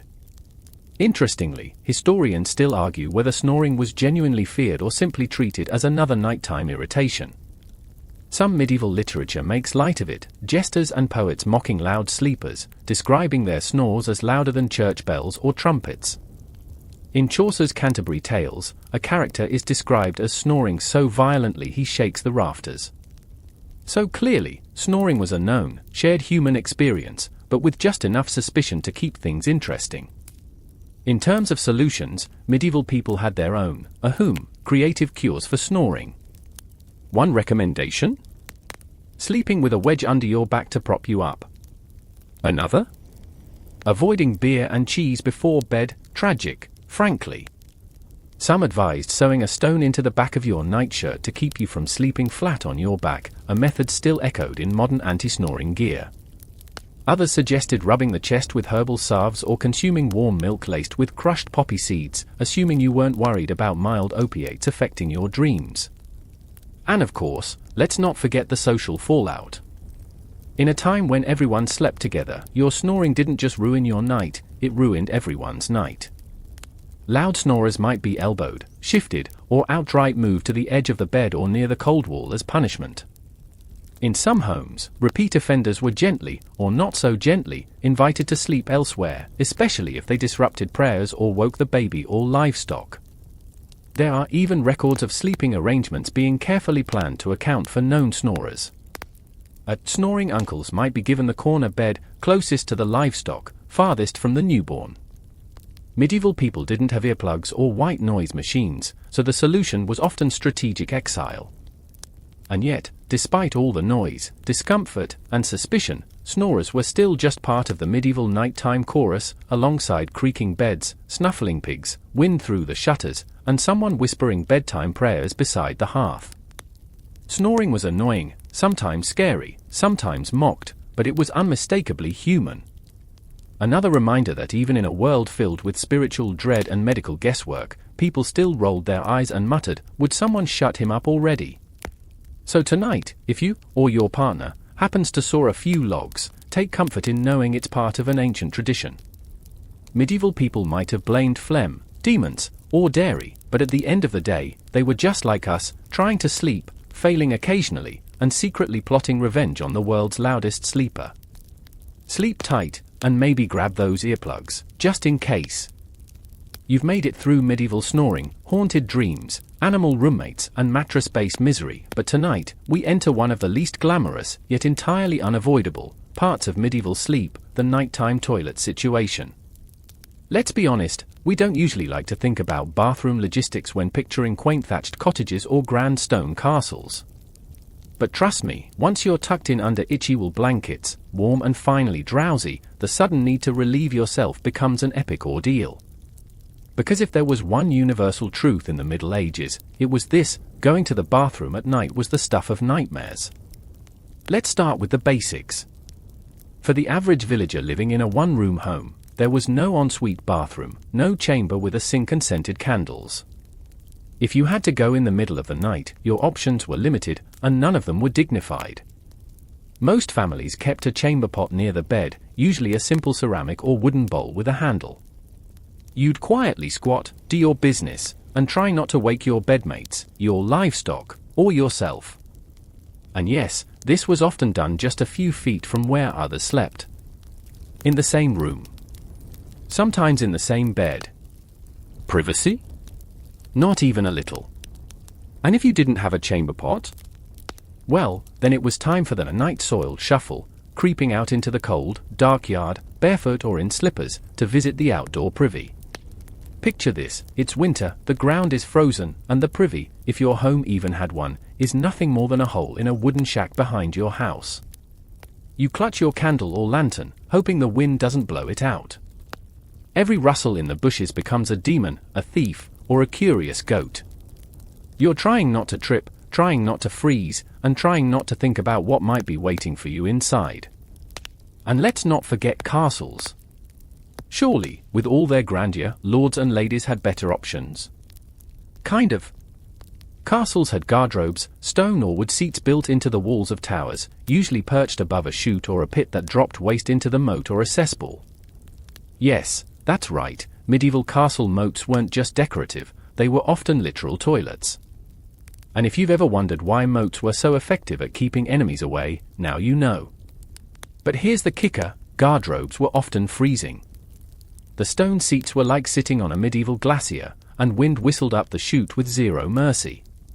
Some nobles had padded or fur-lined toilet seats, a luxury, really, but for the most part, using the castle latrine at night meant a freezing, perilous walk down torchlit corridors to a freezing, perilous hole in the wall.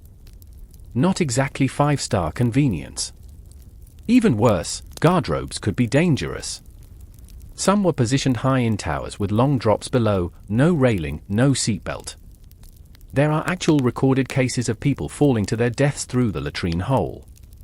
Historians still debate whether those falls were accidental, drunken stumbles, or suspiciously convenient accidents, but either way, let's just say the risk factor was real.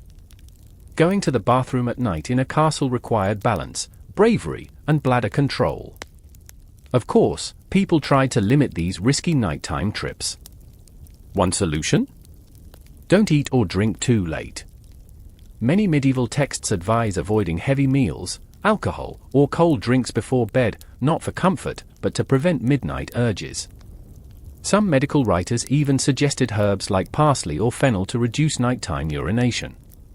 Others offered spiritual advice, saying prayers to resist the body's lower urges or even fasting to avoid embarrassment during shared sleeping. And when chamber pots were used, someone had to empty them in the morning. That task usually fell to the lowest-ranking servant in noble households, or, for villagers, whichever unlucky person lost the family chore lottery. The contents were tossed outside into the yard, the gutter, or the communal waste trench, even in cities. In places like London and Paris, people simply opened a window and dumped the contents into the street below, often with a helpful shout like "Garde-à-lou" to warn passers-by. That is, if they were feeling polite. Naturally, this led to horrific hygiene conditions, especially in densely packed towns. Disease spread quickly, and the air was, shall we say, less than fresh.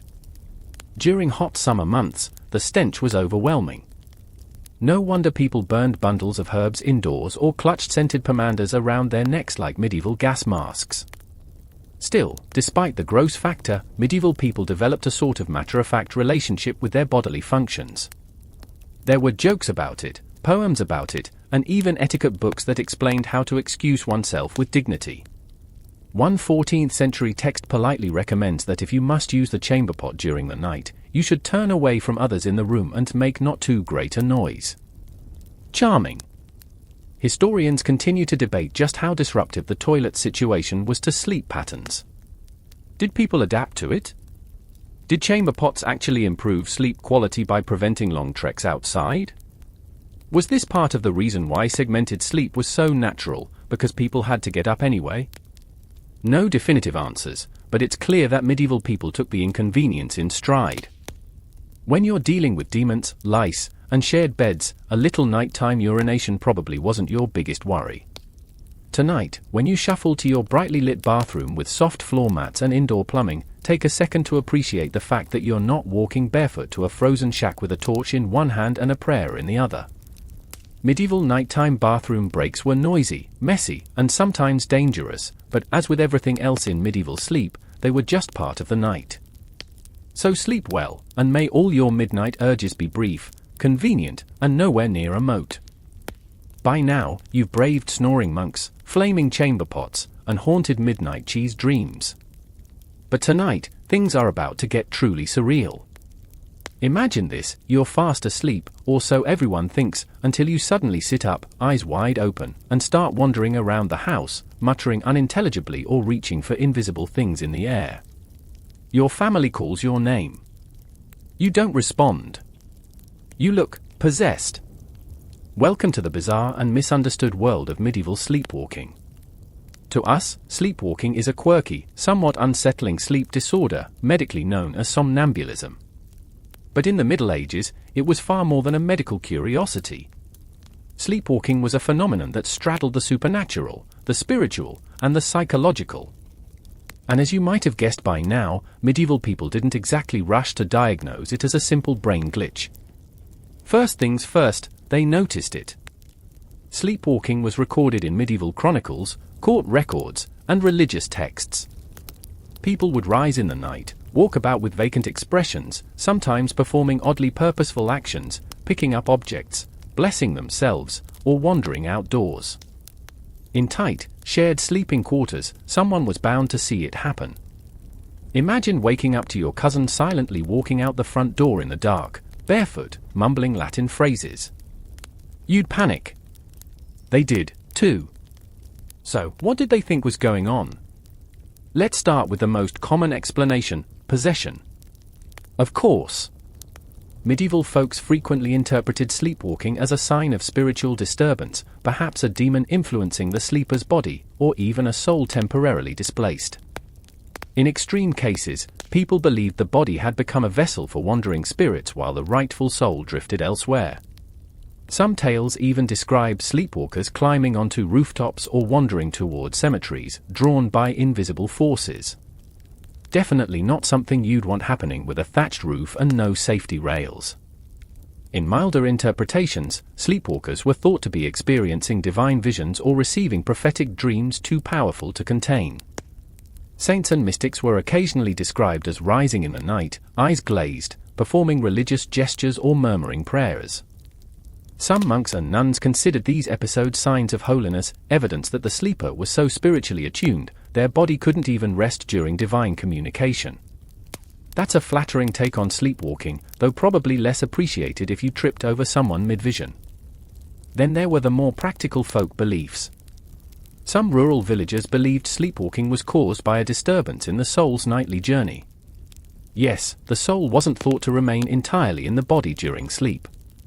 It wandered, visiting dreams, receiving divine messages, or learning secret knowledge. But sometimes, people said, it didn't return quickly enough. The result? A vacant body moving on its own, searching for its missing soul. It's poetic. And creepy. And also explains why some families placed protective charms near beds, small tokens, saint figurines, or even pieces of iron, meant to anchor the soul in place while sleeping. Historians still debate whether people actually feared sleepwalkers or simply observed them with curiosity. Some records show deep concern, people waking others in a panic, calling priests, or performing emergency blessings. Others seem more amused, describing the events almost comically, as when a farmer wandered to the cowshed at midnight and attempted to milk a stone. Regardless of tone, it's clear that sleepwalking was not just seen as sleep behavior, it was interpreted through a lens of spiritual and cosmic imbalance. Of course, medieval physicians had their own take. You guessed it, humors again. Doctors believed sleepwalking occurred when the body's humors were too warm or active during rest, especially in the head region. Overheated brains, they claimed, sent confused signals to the limbs, resulting in aimless wandering. Remedies included, you know this by now, cooling herbs, bloodletting, and dietary restrictions. Avoiding heavy meat or wine before bed was common advice, as was sleeping with a cool compress on your forehead. I mean, that's almost modern, if you ignore the part where they also recommended applying crushed earthworms for good measure. But there's another twist, sleepwalkers could also end up in trouble with the law. In some regions, people injured or caught trespassing while sleepwalking weren't always believed to be innocent. Imagine you're a medieval baker, and you wake up to find someone sleep-standing in your flour sack. Is it a dream? A theft? Possession? Depending on the judge, the explanation could earn you sympathy or suspicion. And since courts often deferred to clergy for guidance, a sleepwalking incident might lead to public penance, confession, or, worse yet, exorcism. Still, sleepwalking wasn't always seen as dark or dangerous. In some stories, sleepwalkers were thought to be guided by fate. There are legends of people rising in the night to walk unknowingly toward lost loved ones, hidden treasure, or divine signs. These tales read like miracles, fate pulling the sleeper to where they were needed most. A kind of nocturnal destiny, written in half-steps and half-conscious decisions. And of course, it wasn't all high drama. Sometimes, sleepwalkers just wandered into furniture or tried to pee in the fireplace. These moments were quietly laughed about over breakfast, chalked up to a restless night or an unquiet soul. After all, medieval life involved enough strangeness already, a little extra night walking barely made the top 10. So tonight, if you find yourself rising in the dark, heading to the kitchen without remembering why, or rearranging your blankets in your sleep, don't panic.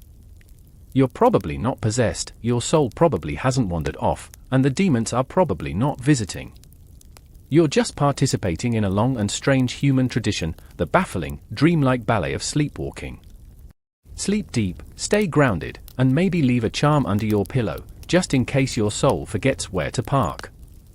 Let's set the stage. You're inside a thick-walled stone fortress, the windows are no more than slits, and the only light comes from a few sputtering torches. Outside, the wind howls. Somewhere far in the distance, a war horn has blown. You're not a noble tonight. You're just one of many anxious people inside a besieged castle, trying to do the impossible, get some sleep while under siege. Welcome to the medieval version of sleep when you're dead. Being under siege was terrifying. You were stuck inside a confined space with dwindling supplies, rising tension, and the very real threat that someone, any moment now, might try to breach the wall and kill everyone inside. And yet, people had to sleep. Children still got tired. Peasants, soldiers, nobles, even the cook, all needed rest to function. And that's where things got weird. Sleep during a siege wasn't peaceful. It was cautious, interrupted, and often downright miserable. Most people slept in shifts, especially the castle guards. The walls had to be watched constantly, day and night. Siege attacks often happened under cover of darkness, when archers couldn't see properly, when defenses were weak, when fear crept in. So night watch rotations became crucial, and sleep became strategic.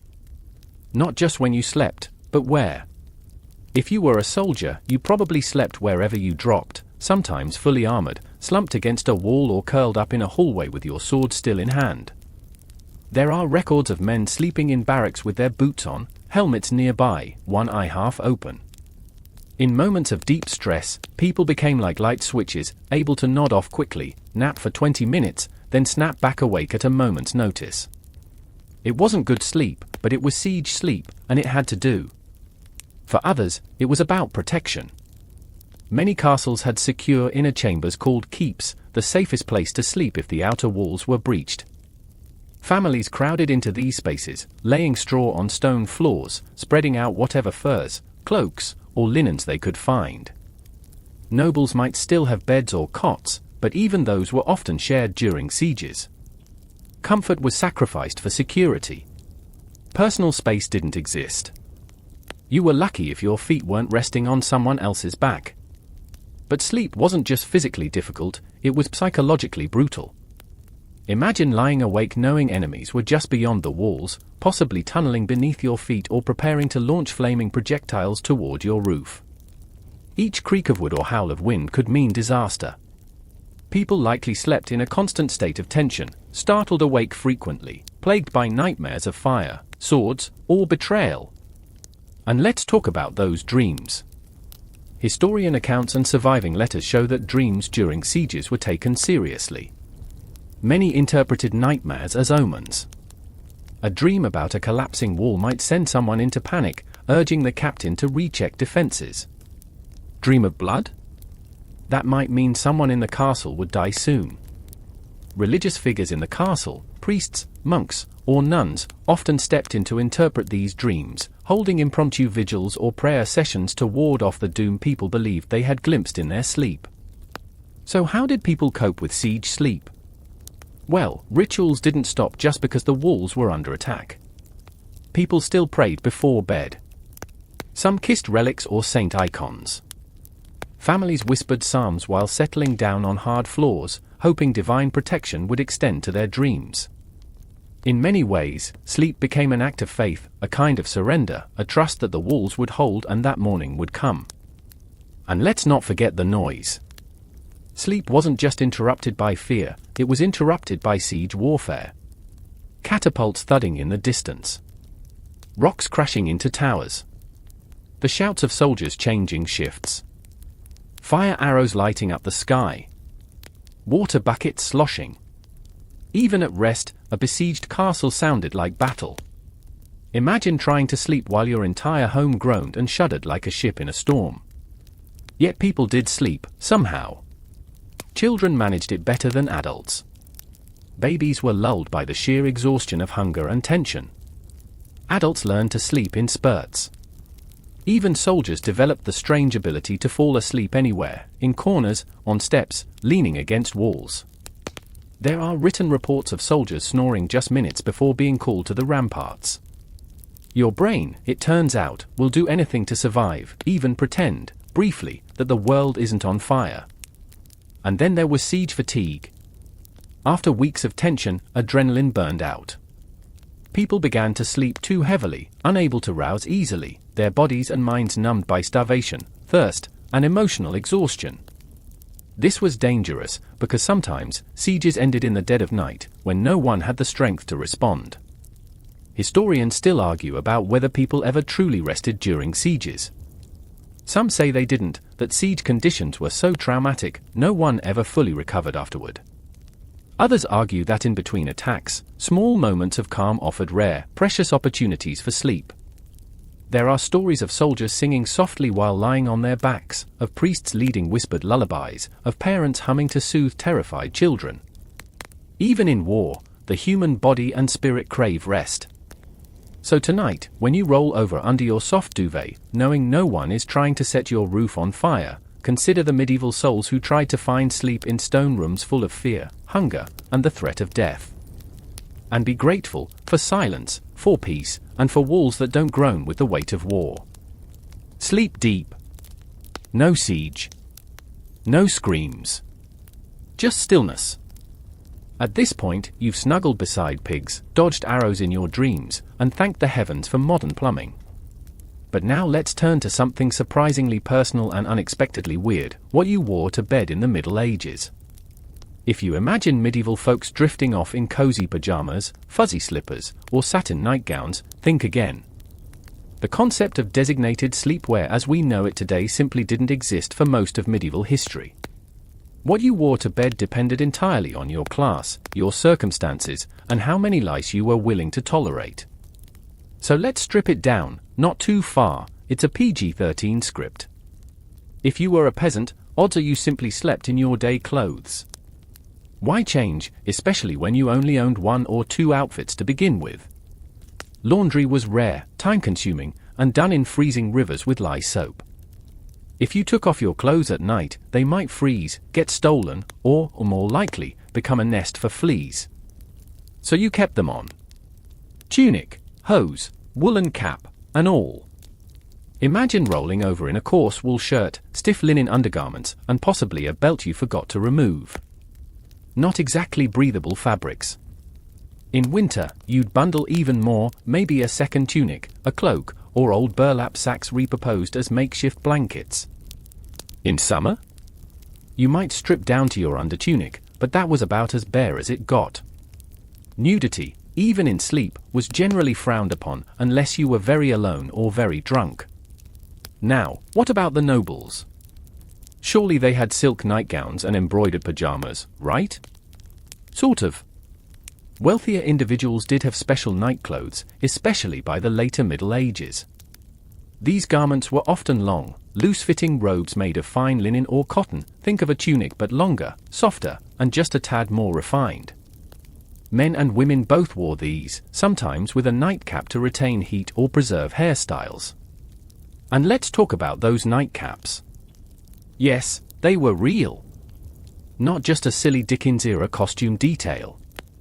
Medieval folks, especially in cold climates, wore fabric caps or coifs to bed to conserve body heat. Heat rises, after all, and medieval homes were drafty. A good nightcap could mean the difference between tolerable sleep and waking up with a frozen scalp.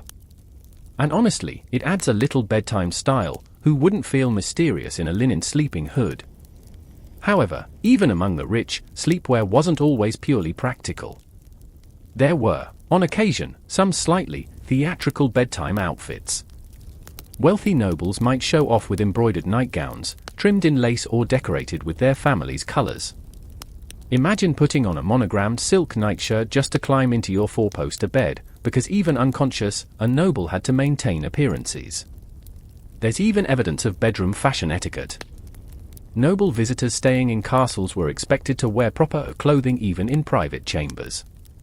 Some brought elegant robes specifically for evening lounging, worn during candlelit readings or late-night discussions. These weren't meant for sleep exactly, but they blurred the line between fashion and function, kind of like a medieval robe and slipper set. But while some flaunted their wealth in bed, others used their nightwear for spiritual protection. Religious symbols embroidered into sleep tunics were not uncommon, crosses stitched near the neckline, tiny relics sewn into seams. Nighttime was full of spiritual risk, after all, and some believed that sleeping in sanctified garments offered divine protection. Imagine dozing off under a blanket with a little St. Christopher medal sewn into your sleeve, just in case the demons came sniffing around. Meanwhile, in monasteries, monks followed strict rules for nightwear, usually sleeping in their regular habits or simple shifts made of plain linen. Comfort was not the goal. Modesty and spiritual discipline were. Some monastic orders even prohibited sleeping fully horizontal, requiring monks to sleep sitting up in chairs or on wooden boards, fully clothed and ready to rise for midnight prayer. Imagine being jolted awake at 2 a.m., robe still on, feet still cold, just in time for another hour of chanting. Monastic sleepwear, aesthetic minimalism meets medieval penitence. And yes, some people slept naked, but it was rare and usually situational. Bathhouses, for example, often provided rest areas where people could nap or lie down after a steam, and in these cases, they might shed their clothes entirely. But in most homes, sleeping nude was risky, too cold, too vulnerable, and, depending on who else was sharing your bed, too awkward. So what did all this mean for sleep quality? Let's be honest, not much comfort was happening here. Sleeping fully clothed in rough wool or stiff linen was itchy, hot, and restrictive. No breathable cotton blends. No elastic waistbands. If your clothes were damp from the day's labor, you just dealt with it. And yet, people adapted. They learned how to arrange cloaks into makeshift sheets, how to turn tunics inside out to soften them, how to tuck coifs just right so they didn't strangle you in your sleep. Historians still debate how often people actually changed clothes for bed, or if the distinction between nightwear and daywear even really mattered to most. Some argue that the entire idea of pajamas is a modern luxury, born from industrial-era comfort and private bedrooms.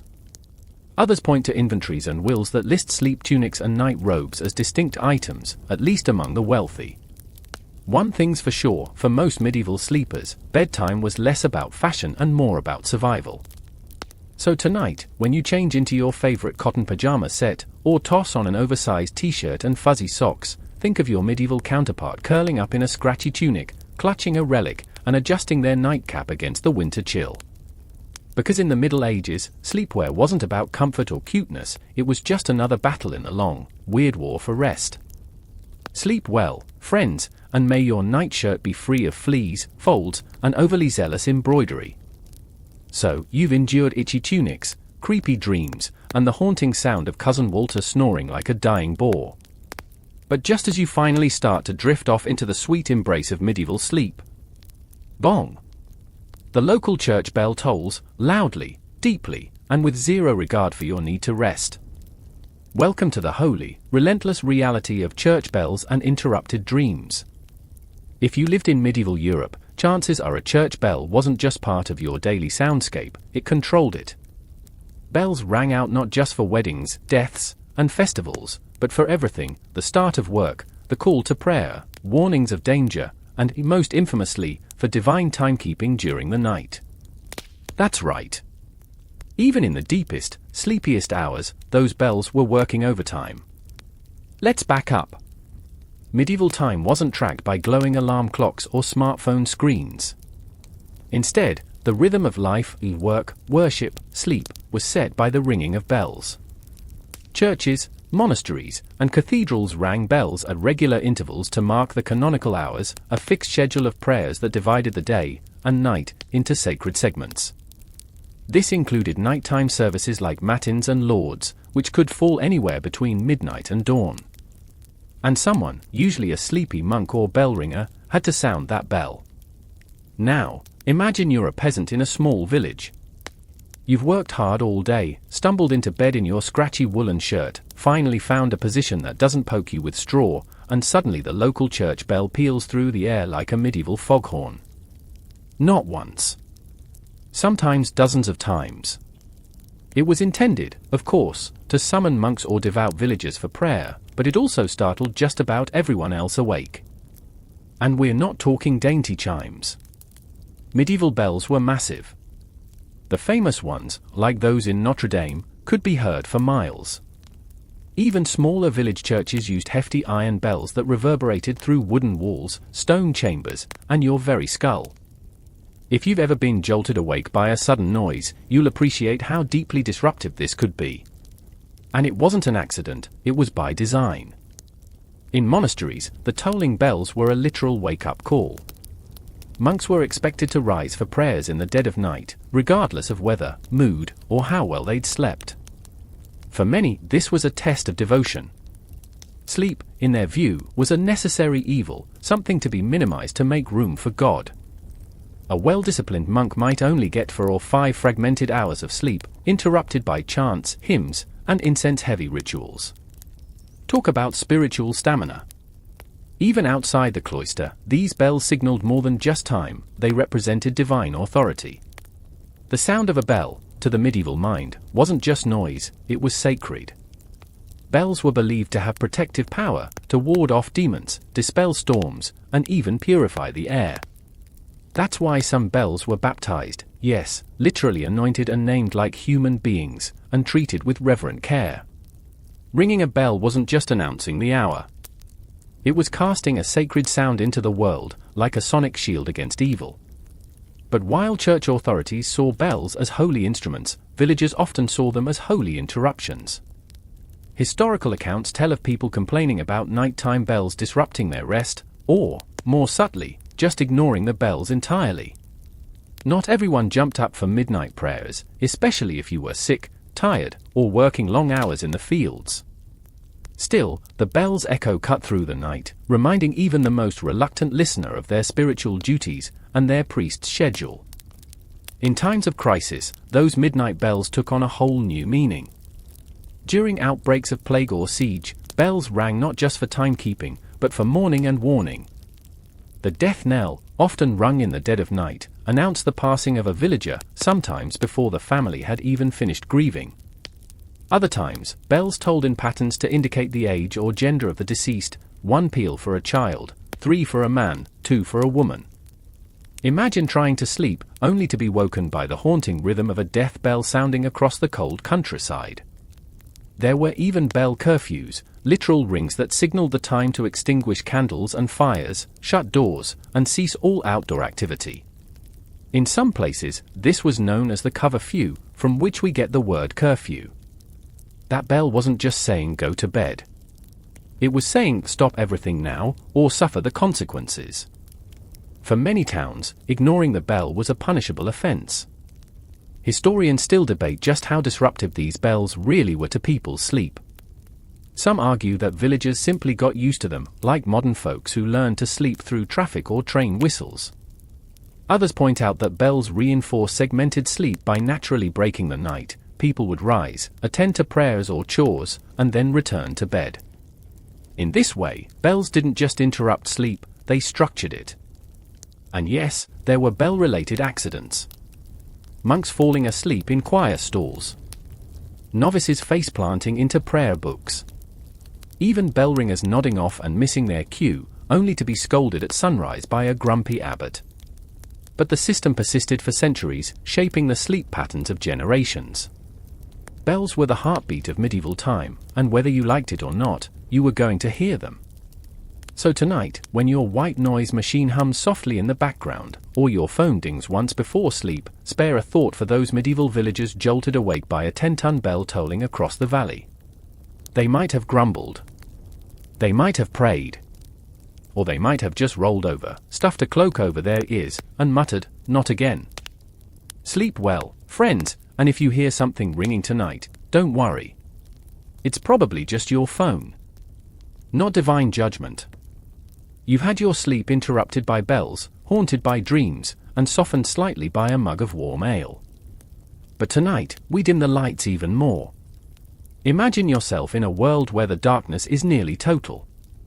No glowing screens. No ambient streetlight. Just your small, flickering candle, and the terrifying reality that one stray spark could burn everything down. Welcome to the medieval candle conundrum, the nightly battle between seeing in the dark and not accidentally torching your entire home. In a world before electricity, fire was your friend and your enemy. You relied on it for warmth, cooking, and comfort. But it also posed one of the greatest dangers to medieval sleep, because all it took was one knocked-over candle, one spark near the drapes, and you'd go from bedtime to inferno in a heartbeat. Thatched roofs. Dry wooden beams. Rush-covered floors. Medieval homes were basically bonfires waiting for an excuse. So here's the conundrum: medieval people feared the dark, but feared fire even more. Which meant nighttime lighting had to walk a delicate line. Enough light to navigate, pray, or ward off spiritual nasties, but not so much that your blanket became kindling.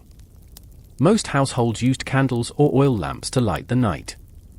Poorer villagers made their own candles from tallow, rendered animal fat, creating cheap, smoky, and foul-smelling light sources that burned unevenly and dripped like a leaky faucet. If you've ever smelled a burning ham, you're halfway there. These candles didn't exactly scream ambience, but they worked. Wealthier folks had beeswax candles, which burned cleaner and smelled sweeter. They were prized not just for their light, but for their spiritual significance. Wax was considered a purer substance, and beeswax candles were often reserved for churches, noble homes, or special occasions. Lighting one for sleep was a status symbol, and a calculated risk. Candles were placed in iron or ceramic holders, often with wide bases to catch dripping wax and prevent tipping. But holders only did so much. Remember, people slept on straw mattresses, surrounded by wooden furniture and cloth wall hangings. You didn't need a full blaze to destroy a home, just a single moment of carelessness. So what did medieval folks do? They got creative and cautious. Many families practiced what we'd now call a lights-out ritual. Before sleep, someone, usually the last to bed, would carefully snuff all candles using a tool called a candle extinguisher, a small metal cone on a stick. Blowing out candles was possible, but risky. It could spray sparks or push the flame into flammable surroundings. Using a snuffer minimized the chance of, say, accidentally setting your own breath on fire. Medieval risk management in action. In wealthier homes, someone might be assigned as the watchlight keeper. This person's job was to keep a small flame going overnight for safety, usually in a sealed lantern, tucked away in a hearth or stone alcove. It provided just enough glow to navigate if someone woke up, but was, theoretically, safe from starting a fire. Of course, lanterns still got knocked over, oil spilled, or embers jumped. Sleep was never fireproof. And in monasteries, things got even stricter. Monks followed rules of darkness. Only certain candles could be used, and only for approved activities like reading scripture or attending nighttime prayers. Otherwise, dormitories were kept almost pitch black. Not because monks loved stumbling over benches in the dark, but because monasteries burned down more often than you might think. Even sacred spaces weren't safe from the power of one rogue flame. Some people avoided candles entirely at night, using glow embers instead. After the hearth fire burned low, glowing coals were banked under ashes to preserve heat. These embers gave off a faint orange light, just enough to see where your chamber pot was, or to check that no spectral nun was hovering in the corner. In a way, it was nature's night light. Soft, warm, and mostly safe, unless your toddler decided to poke it with a stick. Now, if you absolutely had to move through the house at night, say, to check on livestock or appease a crying baby, you might carry a rushlight. This was a cheap and clever invention made by soaking dried rushes in animal fat and lighting one end. They burned quickly, brightly, and were often stuck into split sticks or little holders. But they dripped, smoked, and needed constant supervision. You'd never sleep with one lit unless you wanted your dreams to involve a fire brigade. And yes, fires happened all the time. There are countless records of villages, churches, and even entire towns destroyed by nighttime blazes. One knocked-over candle in a tenement house could light up an entire neighborhood. Cities like London and Paris issued ordinances banning open flames after dark unless supervised. Some towns even assigned night fire watchers, men who roamed the streets sniffing for smoke and checking for suspicious glows in upper windows. But here's the twist: despite the risk, people still craved light in the dark. Because for medieval minds, total darkness wasn't just dangerous, it was spiritual. Darkness was the realm of demons, nightmares, death. A little flame offered more than visibility, it offered protection. That single flickering flame might keep evil at bay, make the room feel smaller, safer, more human. Light was life. So even knowing the risks, some people slept with candles burning, especially during times of sickness or spiritual distress. A lit candle by the bed, especially a blessed one, was thought to ward off spirits, guide souls to heaven, or ease a deathbed passage. It was a calculated gamble, risk fire for peace of mind. Historians still debate how much light the average medieval person actually slept with. Was it total darkness most nights? Or a faint glow from a dying hearth? We may never know for sure. But what's clear is that light, and its absence, shaped every aspect of medieval sleep. People balanced danger, superstition, and practicality in their nightly rituals, managing flame like it was sacred currency. Because in many ways, it was. So tonight, as you switch off your bedside lamp with a satisfying click, or ask your smart speaker to dim the lights to cozy, spare a thought for the medieval soul carefully extinguishing a candle with trembling fingers, hoping the flame would stay gone, and that the darkness wouldn't bring anything worse. Sleep softly. And may your dreams flicker gently, not burn. You've tiptoed through dark stone corridors with a rushlight in hand, dodged fire hazards, and whispered prayers to saints sewn into your pillow. But there's one more layer of bedtime strangeness left to explore, a realm of spirits, saints, and the sleep-deprived dead. Tonight, we cross into the supernatural again and visit those who never seem to sleep at all, restless saints and wandering spirits. Let's start with the saints. Unlike demons or ghostly apparitions, saints in medieval stories weren't just passive icons resting peacefully in heaven. Many of them were believed to remain active in the mortal realm, appearing in dreams, intervening in crises, or, strangest of all, wandering at night. These weren't gentle, glowing cameos either. Some saints were reported to appear beside people's beds, shake them awake, or call out instructions in the dark. Saints were basically the original push notifications, only louder, holier, and a lot harder to ignore. Take, for instance, St. Cuthbert, the beloved Northumbrian hermit monk. Stories abound of his spirit being seen walking the grounds of Lindisfarne Abbey long after his death. Witnesses claim to see him pacing by the sea, praying at night, or even silently entering churches where monks were too sleepy to maintain their night vigils. These weren't ghost stories, they were proof that Cuthbert, like many saints, didn't exactly rest in peace. He rested in shifts. These nighttime sightings were usually seen as blessings, usually. Saints were often credited with waking villagers just in time to escape fires, warning monks of incoming storms, or even rousing soldiers to prepare for surprise attacks. But let's be honest, even when helpful, waking up to see a glowing saint at the foot of your bed sounds like a sleep disturbance you never recover from. Sometimes the saints didn't appear themselves but sent visions or dreams instead. These were often cryptic, a burning ladder, a weeping statue, or a cloaked figure gesturing silently. Entire hagiographies, saint biographies, are filled with stories of peasants, monks, and nobles waking in terror or awe after a divine visitation. These nighttime visions were believed to be signs, punishments, or calls to action. Refuse them, and you risked spiritual peril. Accept them, and, well, you still didn't get any sleep. But saints weren't the only restless ones. The medieval landscape was thick with tales of wandering spirits, souls that, for one reason or another, couldn't find peace. Maybe they died suddenly. Maybe they hadn't received proper burial rites. Maybe they had unfinished business, which in medieval terms could mean unpaid debts, forgotten confessions, or unfulfilled pilgrimages. Whatever the cause, these ghosts were known as revenants, and they were not shy about making their presence known after dark. Revenants were said to walk the roads at night, bang on the doors of relatives, or even re-enter their own homes, moving objects, whispering names, or causing strange cold drafts. People were especially wary of spirits appearing in sleep. If someone dreamed of a dead loved one who looked sickly, anxious, or angry, it was believed that the soul was in torment and needed prayers, masses, or an offering to the church. The dead were needy, persistent, and apparently very good at keeping you up all night. And sometimes they didn't wait for dreams. Some stories describe poltergeist-like hauntings, beds shaking, candles blowing out, doors creaking open. These weren't interpreted as random noise or imagination. They were taken dead seriously.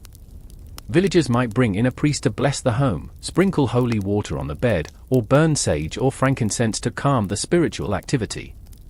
If it got really bad, the family might dig up the grave of the suspected restless soul and rebury the body with proper rites, or, in darker stories, perform less blessed remedies. Historians still debate how widespread these beliefs were. Some argue they were exaggerated in church documents to encourage piety and obedience. Don't skip your prayers or grandma's going to haunt you. Others point out that belief in nighttime spiritual activity was nearly universal. From Scandinavia to southern Italy, across England, France, and Germany, stories of the dead walking, especially at night, crop up again and again. And if that wasn't enough to disturb your segmented sleep, consider this: many medieval people believed the boundary between the living and the dead was thinnest at night. Midnight especially was considered a liminal hour, a time when spirits could move more freely, when souls might return for just a moment to check on the living, or deliver one last warning. No wonder people kept their beds blessed, hung herbs in doorways, and whispered "Our Father" a few extra times after dark. Sleep wasn't just about rest, it was spiritual survival. So tonight, when your room creaks, or your curtain moves ever so slightly in the breeze, don't panic. It's probably just the wind. Probably. Sleep well, friends. And if a saint does show up at the foot of your bed tonight, try not to scream. They mean well.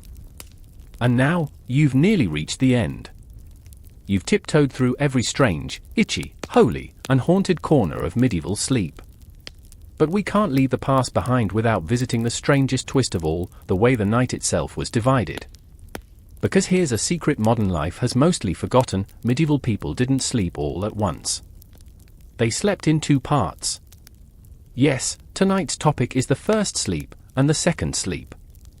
In the medieval world, sleep wasn't one long, luxurious stretch from bedtime to morning. It came in two distinct chunks, with a waking period in between. People would go to bed shortly after sunset, say, 8 or 9 p.m., and sleep for a few hours. This was the first sleep, and it usually lasted until around midnight or 1 a.m. Then, like clockwork, people would wake up. Not just for a minute. Often for an hour. Or two. Or even longer. This wasn't considered insomnia. It was normal. This in-between time was called, appropriately, the watch or the midnight waking. And people used it. They prayed, they read, if they could, they talked quietly with their family, checked on the livestock, or, let's be honest, snuck in a little something else if the mood was right. Monks had structured prayers during this time. Peasants might stoke the hearth or visit neighbors. Some midwives and healers scheduled their work for this hour, believing it was spiritually powerful. Then, after an hour or two, people would simply go back to bed for the second sleep, which lasted until dawn. Sound weird? It actually makes a lot of sense. Without electric lighting, people's circadian rhythms aligned closely with natural light. Melatonin levels rose soon after dark. The first phase of deep sleep took care of essential rest and physical repair. The waking period felt natural, even invigorating. And the second sleep allowed for vivid dreams and mental restoration. It's only with industrialization, and especially electric lighting, that humans started forcing themselves into one long, uninterrupted sleep session. Interestingly, historical documents are full of references to this sleep pattern. People talked casually about first sleep and second sleep in letters, diaries, and even court testimonies. A man might say he saw something strange after my first sleep, or a woman might describe nursing a child before second sleep. It was a part of life, as unremarkable as brushing your teeth or checking your phone today. In fact, many physicians of the time believed that the midnight waking was good for the body and soul. It allowed for gentle movement, reflection, and even digestion. Heavy meals were discouraged late in the day not just for sleep quality, but because the body was expected to resume activity after the first sleep. People would use the time to stretch sore limbs, drink herbal tonics, or even chat with their neighbors if they lived nearby. There are reports of entire communities using this time to settle disputes, share gossip, or consult wise women and herbalists. One well-known medieval medical text even describes midnight as the perfect hour to conceive children, not just because it was quiet and private, but because both partners were well rested, yet still warm from the first sleep. Well then, the romance of segmented slumber. But not everyone loved it. There are records of people using the wakeful period to brood, worry, or reflect on their sins. Nighttime, after all, was still spiritually loaded. That long, silent hour between sleeps could be peaceful, or it could be the moment when your mind turned against you. Especially in monasteries, where monks were expected to rise, pray, and return to bed in perfect spiritual alignment. No pressure. Historians still argue, did everyone follow this pattern? Some say yes, almost universally, across class and region. Others think it was mostly documented among educated, urban populations. Rural villagers might have slept in longer, messier shifts, depending on work, weather, and home life.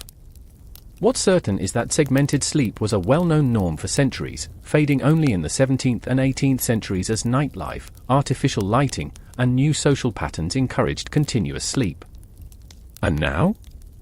Oddly enough, modern sleep science is rediscovering this forgotten rhythm. Some insomniacs today find comfort in the idea that waking up at 2 a.m. isn't a failure, it's biology remembering something older than streetlights. Experiments have shown that people deprived of artificial light will naturally revert to a segmented pattern within weeks. Your body remembers. So tonight, if you find yourself wide awake in the middle of the night, staring at the ceiling, don't panic. You're not broken. You're medieval. You've just entered your watch. Take a breath. Light a candle, safely. Think a quiet thought. Maybe even write down a dream. The second sleep is waiting. And now, finally, your night through medieval dreams comes to a close. Let the torches dim, the bells fall silent, and the rustling straw settle.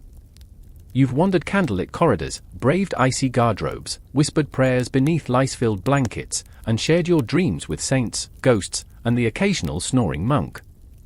You've survived the first sleep, the second, the broken, the haunted, the holy, and somehow, through all the discomfort and superstition, you've uncovered something strangely familiar.